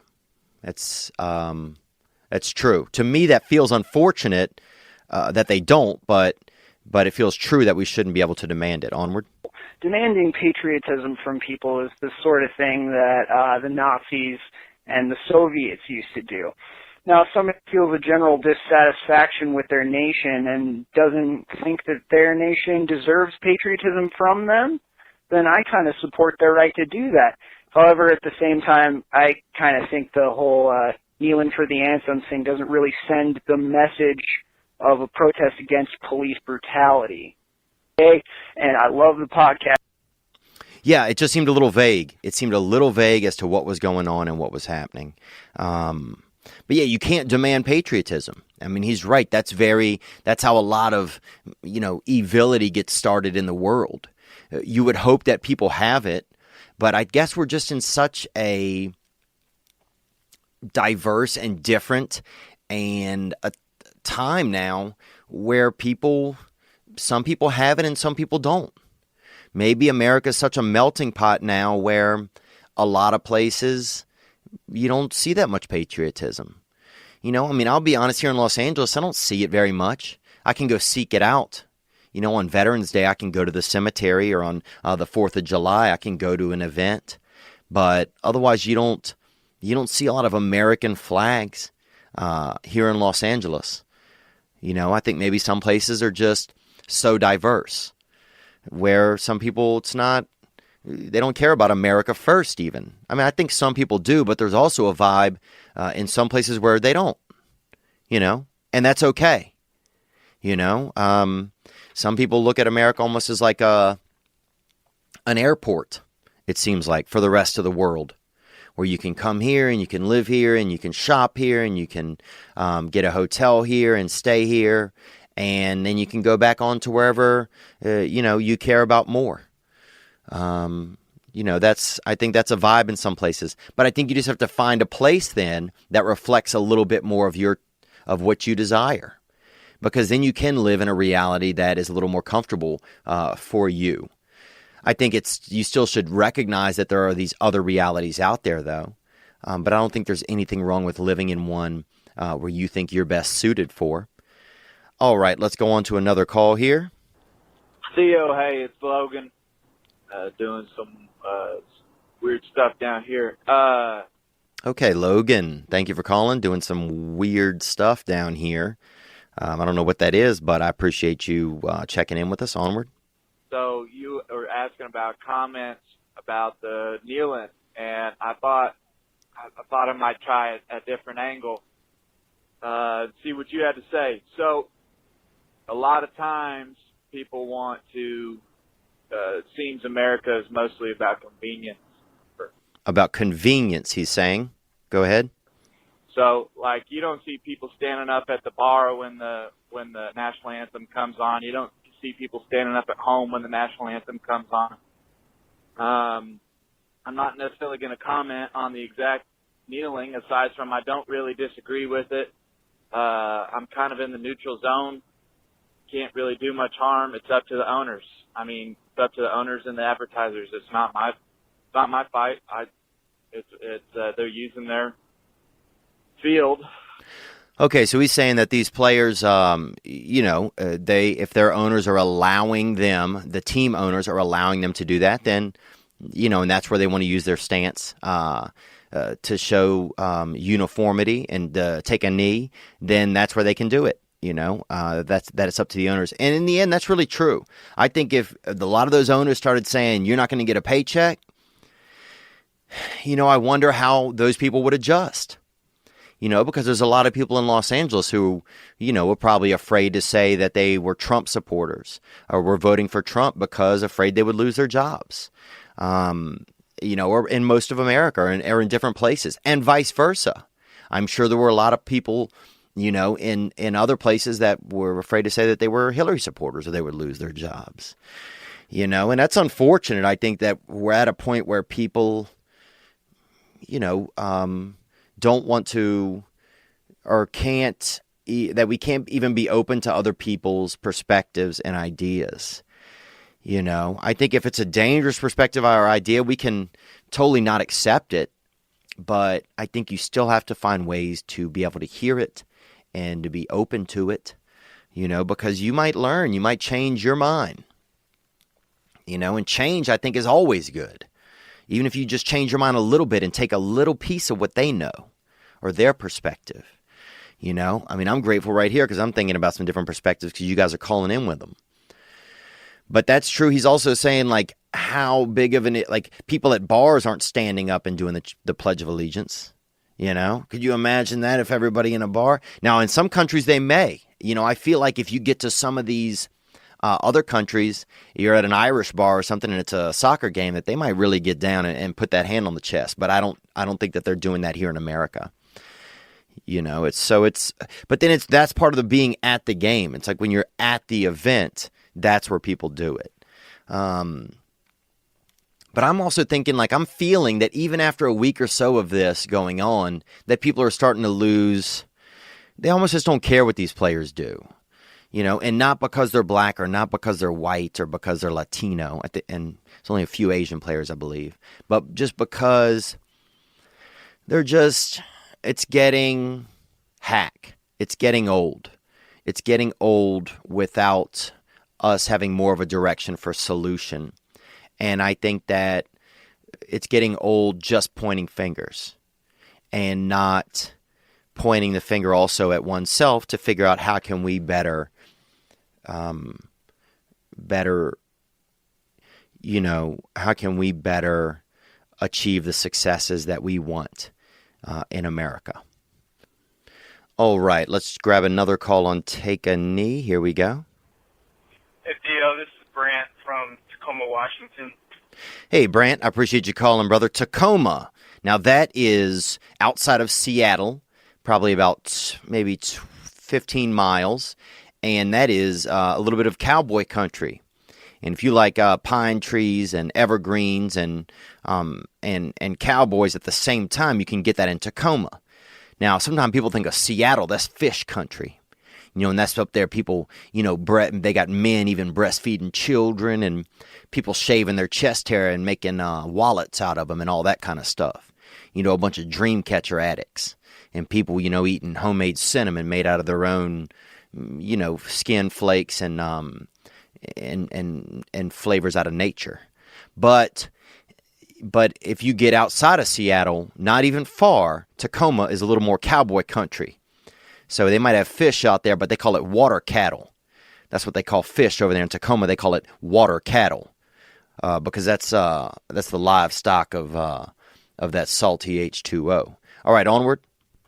I have a comment about the NFL players kneeling before the game for the anthem. I think it's definitely another issue where the media is having another tool to exploit division in America. I think there's a lot of that going on right now. You can see it in the local news. You'll get some polls of people that are going to boycott teams, and half of them are saying they're going to boycott the season and the team, and half of them say that they aren't. And that's a good point. Like the media doesn't even, if you notice with these polls now, it's half and half. A lot of the polls, it's always half and half. Really? That's striking.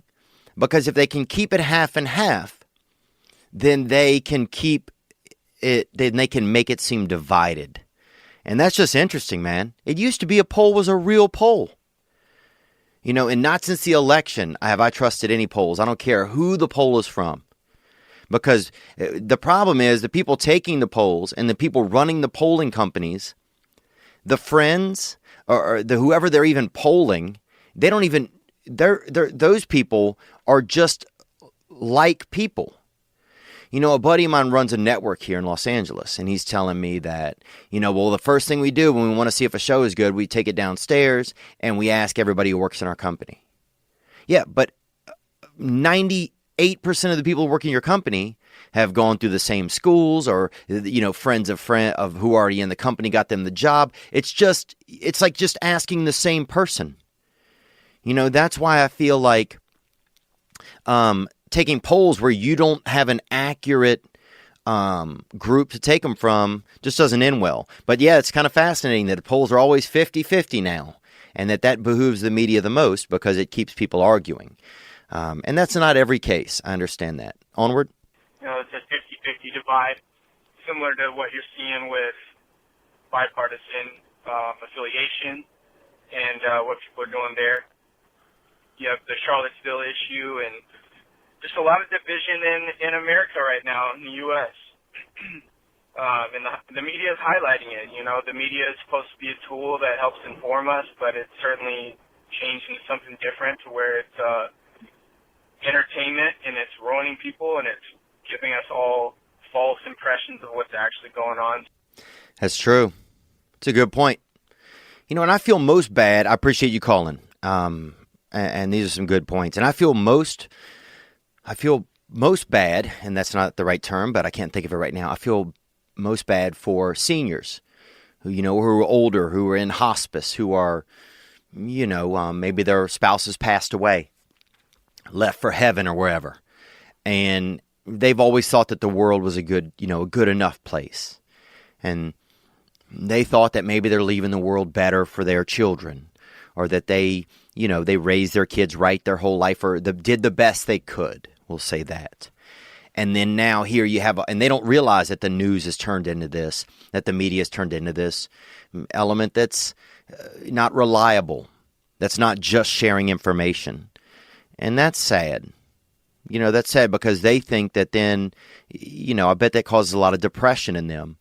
A lot of new senior depression because suddenly the world that they thought was a better place that they were leaving behind, it probably isn't as bad, but it looks that bad, and they don't know the difference. Maybe because of senility, because they're not as in touch with the vibe these days. They don't realize that, some of what the media is doing is not healthy. But I agree. The polls are 50. Let's keep them 50-50. That way things are dividing. And I think that we are better than the media makes us out to be, than the news makes us out to be. I really do. And I think that these are good times. I mentioned this a couple weeks ago. I had lunch with Howie Mandel a month or so ago. And, he's been a friend of me for a few years now. And he said, this was right when the Charlottesville stuff happened. And he said, I'm happy that this kind of thing is happening.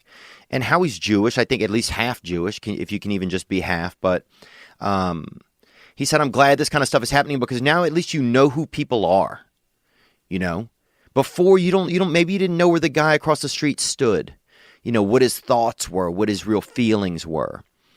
But at least now there's at least a vibe where you do know, some people are coming, feelings that have been hidden under people's brains are coming to the surface and making people think and making people act, But I appreciate that call. Let's keep it cruising here. Here we go. Hey, Theo. Calling about the NFL players kneeling. Now, I'm coming from a place of white privilege. I'm a white dude. So obviously I had white privilege growing up. My dad was, he was the 10th of 10 children. Ooh, 10 out of 10. Dang, boy. That's that Postmaker's dozen, boy. 10 children. Onward. Postman's dozen. Onward. Lived in a 2-bedroom house on a clay road in Alabama. Oh, y'all got to get asphalt, man. If you don't have any asphalt, hit up some gypsies. If you got any gypsy friends that live out there in the Midwest or whatever, they'll sell you some bad to probably decent asphalt. Onward. When I was born, he was making minimum wage. And he was supporting my mom and 2 other kids. He suffered from depression and anxiety. He died in his early 60s from drinking and drugging. But you know what my white privilege was, is when my dad told me, son, I don't care if you grow up to be a ditch digger. If you do grow up to be a ditch digger, you be the best damn ditch digger there is. And that's my privilege. My dad told me to work hard. What I'm afraid is happening with these NFL players. I got these young, impressionable kids looking up to these guys. They're kneeling on the field, and the message they're taking home, the message these kids are taking home is, someone's out to get me. I can't do it. Why even try? There's a whole system against me. Why should I even try? I appreciate your call. That's an interesting take. You know, if you're a child at home, if you're a black child, maybe even if you're a mixed child, I don't know. I mean, I'm not these children. I don't have these children. But could that affect the way, if you see, even your heroes saying that they don't have, that maybe your race doesn't have a chance? Or if you catch that vibe from some of this, could that be negative for them? Could that make them not want to work as hard? It could be. It could be. I appreciate your call, and I appreciate that thought. Let's move on to another one. And look, I'm happy to have you guys' calls and thoughts here, man. This is a big topic that a lot of people had thoughts on. Here we go. Hey, Theo. My name's Shay from Indiana. Thank you for calling, Shay. Indiana. And actually, I just got a call recently said that Indiana was not the home of the Ku Klux Klan, that it was actually somewhere in Tennessee. So I'm going to have to look that up. Wherever it was, bummer. Onward. I served 12 years in the Army Infantry, and thank you for your service. Onward. I understand protesting, and I'm not unaware of the strife that African Americans go through with police officers in certain areas. And I agree, there needs to be something done. Police officers need to be vetted better, or trained better. Or, sometimes they're just putting crazy people on the streets with a gun. Yeah, that's true, man. Sometimes they are, sometimes they aren't. You wish that these guys got paid more. You wish that teachers and police officers and public service, those people got paid more. You also have, decades of police going into neighborhoods that are extremely scary, going into extreme high crime areas. So probably a lot of, PTSD from past experiences. I can't even imagine. In addition to racist cops, in addition to the fact that racism exists. And, there's a lot of thoughts on it. Onward.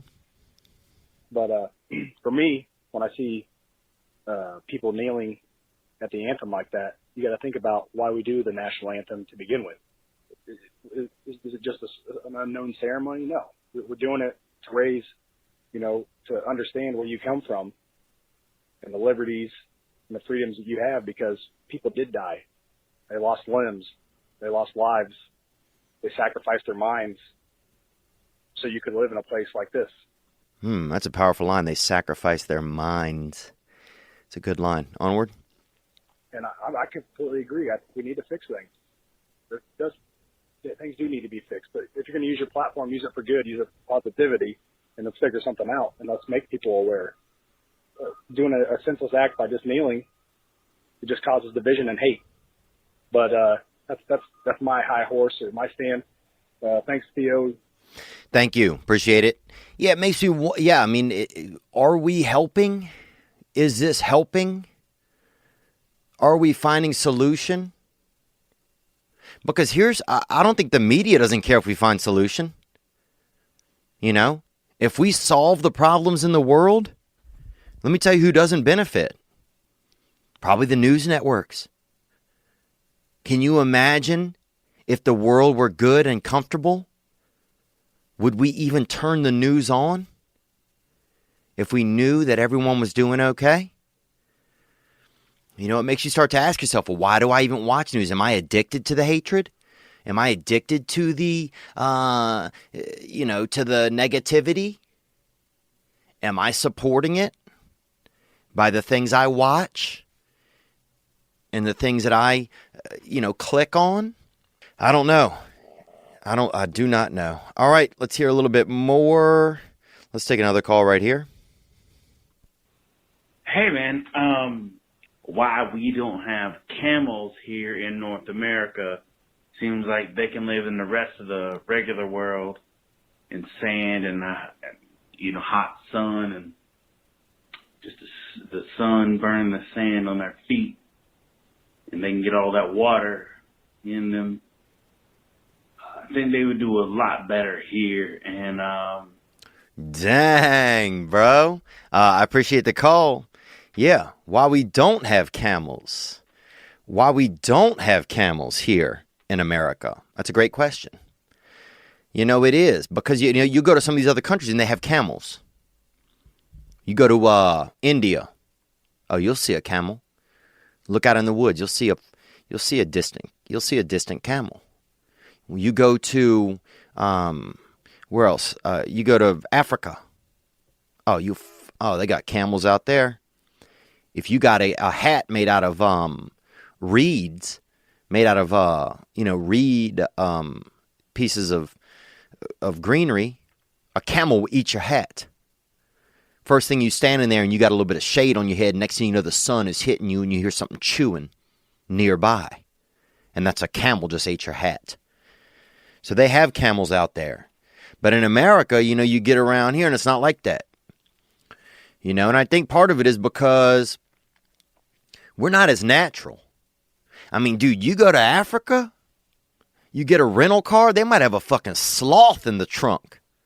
You go to Nairobi, and you get a pair of pants and you put them on, and they might have a couple of they might have a lizard or something in the crotch of them. An exotic lizard. So you get a lot of these different countries, you're going to see some animals. In America, you might just get a couple of pesky raccoons out there, throwing dice and fucking talking shit, and just fucking around in the garbage, making love by the garbage. We don't get as many wild animals. Now you get up into different parts out there to Montana, you might get some tigers. If you you might get some mountain cats, even some aggressive lesbians if you hanging out by the gas station at night. Because I got accosted by a lesbian out there one time. I think it was pretty much a lesbian. Aggressive lesbians. Now, I'm not saying anything about all lesbians. This was an aggressive lesbian. Had a Dokken t-shirt on, this old band, Dokken. But they have, we don't have that natural, we don't have those camels running around, and I don't know why. I do not know why at all, but that's a great question, man. Why we don't have camels in the United States of America. Let's get them. Talk to Trump, dude. Trump will get you some fucking camels, bro. All right, let's hit another question here. Oh, and this question had to do with last week. It was if your girlfriend wanted to sleep with somebody else, if you got that offer, because someone on Snapchat last week called in with the offer they got. Let's hear this. Theo, what's up, baby? Calling from, I'm going to keep my name out. I'm calling from Toronto, Canada. Toronto. Almost made love to an Indian woman up there one time, or pretty much a woman of age, but just outside of that. And I went to Halloween. I celebrated Halloween up there one time with the ShamWow guy, my buddy Vince Offer. We went to a party, and he ended up meeting a white girl that I think he ended up making love to. Onward. Canada. Just wanted to talk about last week. If you've let somebody else sleep with your girl or vice versa, maybe your girl's letting you sleep with other chicks, whatever. Yep, you can find that on our 925 episode. Onward. I don't know what if I've practiced the dark arts, as you put it. You put the dark arts. I'm a proponent of the dark arts. I might be an elder. I don't know. Okay, see you out there, man. You Edgar Allan go, boy. Onward. Yeah, me and my girlfriend, it started off totally healthy, as most relationships do. Everything's fun, everything's new and exciting, whatever. And as time went, you learn something about your girl. She's a freak. My girl was a freak. She's crazy. She was into crazy shit, and so was I. And you kind of awaken the dark arts in each other. So, okay, now you want to do threesomes. And then it turns to, well, why don't we just have an open relationship? Okay, so now you open relationship. And that's when anybody can come through and shoot your dough. You know, that's open season. That's hunting season. And that's when you're sharing your crops with the neighbors. And that's when it can get a little ornery when you look across that fence and see somebody else eating your vegetables. Onward. Okay. So now we're shaking our heads like, oh, is this normal? Like, can we do this? How do we do this? And it practically ruined our relationship in the end of it. I was letting her. Oh, man, I was almost hopeful for a second that you figured this out. That you had this. Let's keep going. Sleep with other dudes. She got jealous and didn't want me to sleep with other girls. And then eventually, because of some deep-seated, weird, dark art that I had in a part of me, I started to like that she was sleeping with other guys. And she would film it, and we would watch it, and it was like a part of our relationship. But wow. Wow, boy. That's crazy, man. I mean, you're in there then. You know, if you're watching videos of other men with your lady, you know, that's very, I want to say Roman, but that's even past that. You passed Roman. Wow. Let's hear more. Man, that's not healthy. And I knew that, but I just couldn't help it. You know, things progress. You just get bored with the regular shit. So I don't know. It kind of ruined our relationship, I think, in the end. She won't admit to it, but I think that's what it was. But yeah, let me know what you think about that. Oh, man, look, I'd be lying if I didn't say some of it sounded fun. You know, if it doesn't sound fun to be just, you know, crawling down that dirty staircase on your hands and knees, you know, and you know that each step below you, and you're going face first down that staircase, because when you get naughty like that, you face first. You know, as a man, you're going face first. You're taking all your feelings and all your senses. Your senses are all in your head and in your fingertips. So you're taking all those face first down the stairs into the darkness. And you know that the devil built that next step. You know, each step built by, carpenter Satan or carpenter Lucifer. You know that each one of them steps getting warmer and naughtier, slipperier. But you keep going hand first on your knees down that staircase. And your nostrils and your brain filling up with scents. Filling up with the scent of musky women. You know, in Best Westerns and, you know, in private account credit cards. You know, in cheap things of cocaine and, you know, and people wearing fucking little outfits on their dick and all kinds of stuff like that. And you getting into some wildness, man. But you keep going, because that's the temptation. That's temptation, man. That's what that is. And look, I feel you. That can be fun, but that doesn't end well. That's the thing. That doesn't end well, or we would all probably be there. So now here you are. You know, you're a little bit burnt out. You sound like you got some issues from it. But I just say keep climbing, man. Turn around. Keep walking up. I'm not saying you don't have to always be good. I'm not saying any of that. I'm not saying God's going to save you. I'm not saying any of that. All I'm saying is that it doesn't sound like the safest environment. And that's why the struggle is where it is. That's why the struggle is to stay in the healthy relationship, or even if it's, to try and make a relationship healthy. That's why we're battling it out with your spouse. That's why, because you fighting that front lines. You ain't out there eating buttholes off the internets. You know, of random strangers off the internets with their buttholes. You're not doing all of that, you know? And that's hard. It's hard not to do. It's hard not to do. All right, let's keep it cruising. Yeah, hi, Theo. Hey, I just got done watching the 925 episode, and thank you for checking that out. As far as the kneeling at the national anthem, it just needs to stop. Entertainers have opinions. Football players need to play football. The NFL needs to play football and stay out of the political realm. Trump needs to shut his mouth and become a real president and stop talking a bunch of shit to people to get them stirred up. It's not helping anyone move forward. I agree. I mean, just as much as the media does it, Trump does it as well. I mean, it's almost baffling where that comes from for him. I mean, it's just like a baby. You know, it's like watching a tall baby with Twitter. Onward. So this needs to quit. It needs to end. People need to come together and fucking stand up at the anthem and move on. You know, we play football. That's what that's about. Entertainment. So I just wanted to pass that along. And I appreciate that. And as far as sleeping for payment, I'll tell you what. I was married 21 years, and at the end of my marriage, I would have paid someone $100 to sleep with my wife just to get her out of the fucking house. So keep up the good work. There you go. That's love right there. And that's love, and that's divorce, and that's what happens there. You tip somebody who'd come in and take your wife out for a night on the town. All right. What else, man? I got some more stuff about girls and dating. We're going to get into that next week. I feel like we've already been into a really long episode so far. We got a bunch of great calls, and more of them will be on next week. I'm probably going to get into some stuff about dating. I've been dealing with some stuff in this therapy I've been going to. I've been dealing with some stuff about my issues lie when I'm unable to connect in a relationship.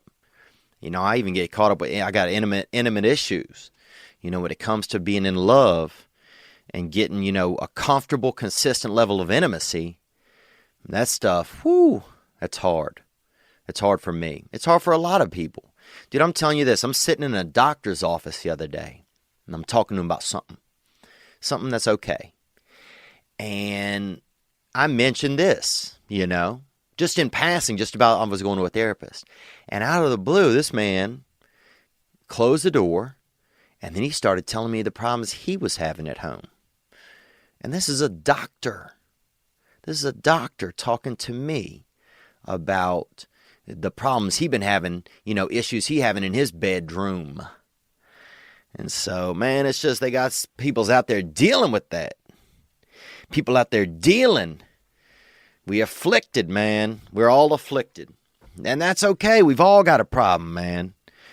You know? But you're going to be out there hiding it? You know? Or you going to be out there just saying what the problem is and how do you think we can solve it? Because you could wear the disguise if you want. You could put on the disguise. Everything's fine. You know? Everything's fine. Everything's fine. That's the disguise, man. That's your Halloween, bruh. That's your Michael Myers outfit you wear every day. Or you could take off the mask, man. You know? You know, you could take off your mask and see if daddy recognizes you. You know? You could take off that mask and show up. Show up with no mask on, no outfit, no costume. Show up to whomever, to your boss, to your spouse, and let them know what's going on. Let them know what's popping off inside of you. You know, be vulnerable.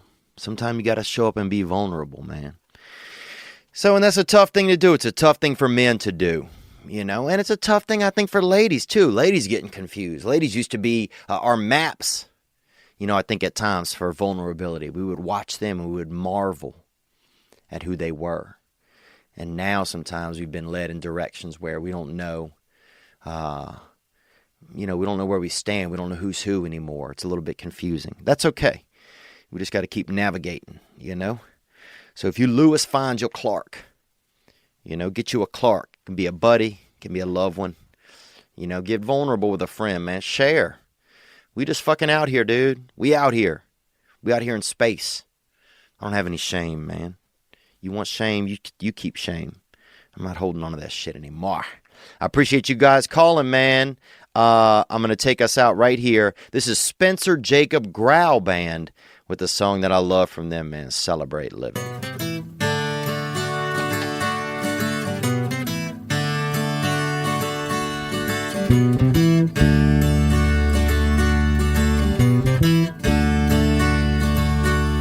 Celebrate living, celebrate misery. You know that soon we're gonna die. Thank you guys very much, man. You guys be good to yourselves. I bet you deserve it. Some fun while we all die. Celebrate Dark Day. Ladies and gentlemen, I'm Jonathan Kite, and welcome to Kite Club, a podcast where I'll be sharing thoughts on things like current events, stand-up stories, and 7 ways to pleasure your partner. The answer may shock you. Sometimes I'll interview my friends. Sometimes I won't. And as always, I'll be joined by the voices in my head. You have 3 new voice messages. A lot of people are talking about Kite Club. I've been talking about Kite Club for so long, longer than anybody else. So great. Hey, sweetheart, here's the deal. Anyone who doesn't listen to Kite Club is a dodgy bloody wanker. Do you know what I mean? Hi, I'll take a quarter pounder with cheese and a McFlurry. Sorry, sir, but our ice cream machine is broken. No! I think Tom Hanks just butt-dialed me. Anyway, first rule of Kite Club is tell everyone about Kite Club. Second rule of Kite Club is tell everyone about Kite Club. Third rule, like and subscribe wherever you listen to podcasts or watch us on YouTube, yeah? And yes, don't worry, my Brad Pitt impression will get better.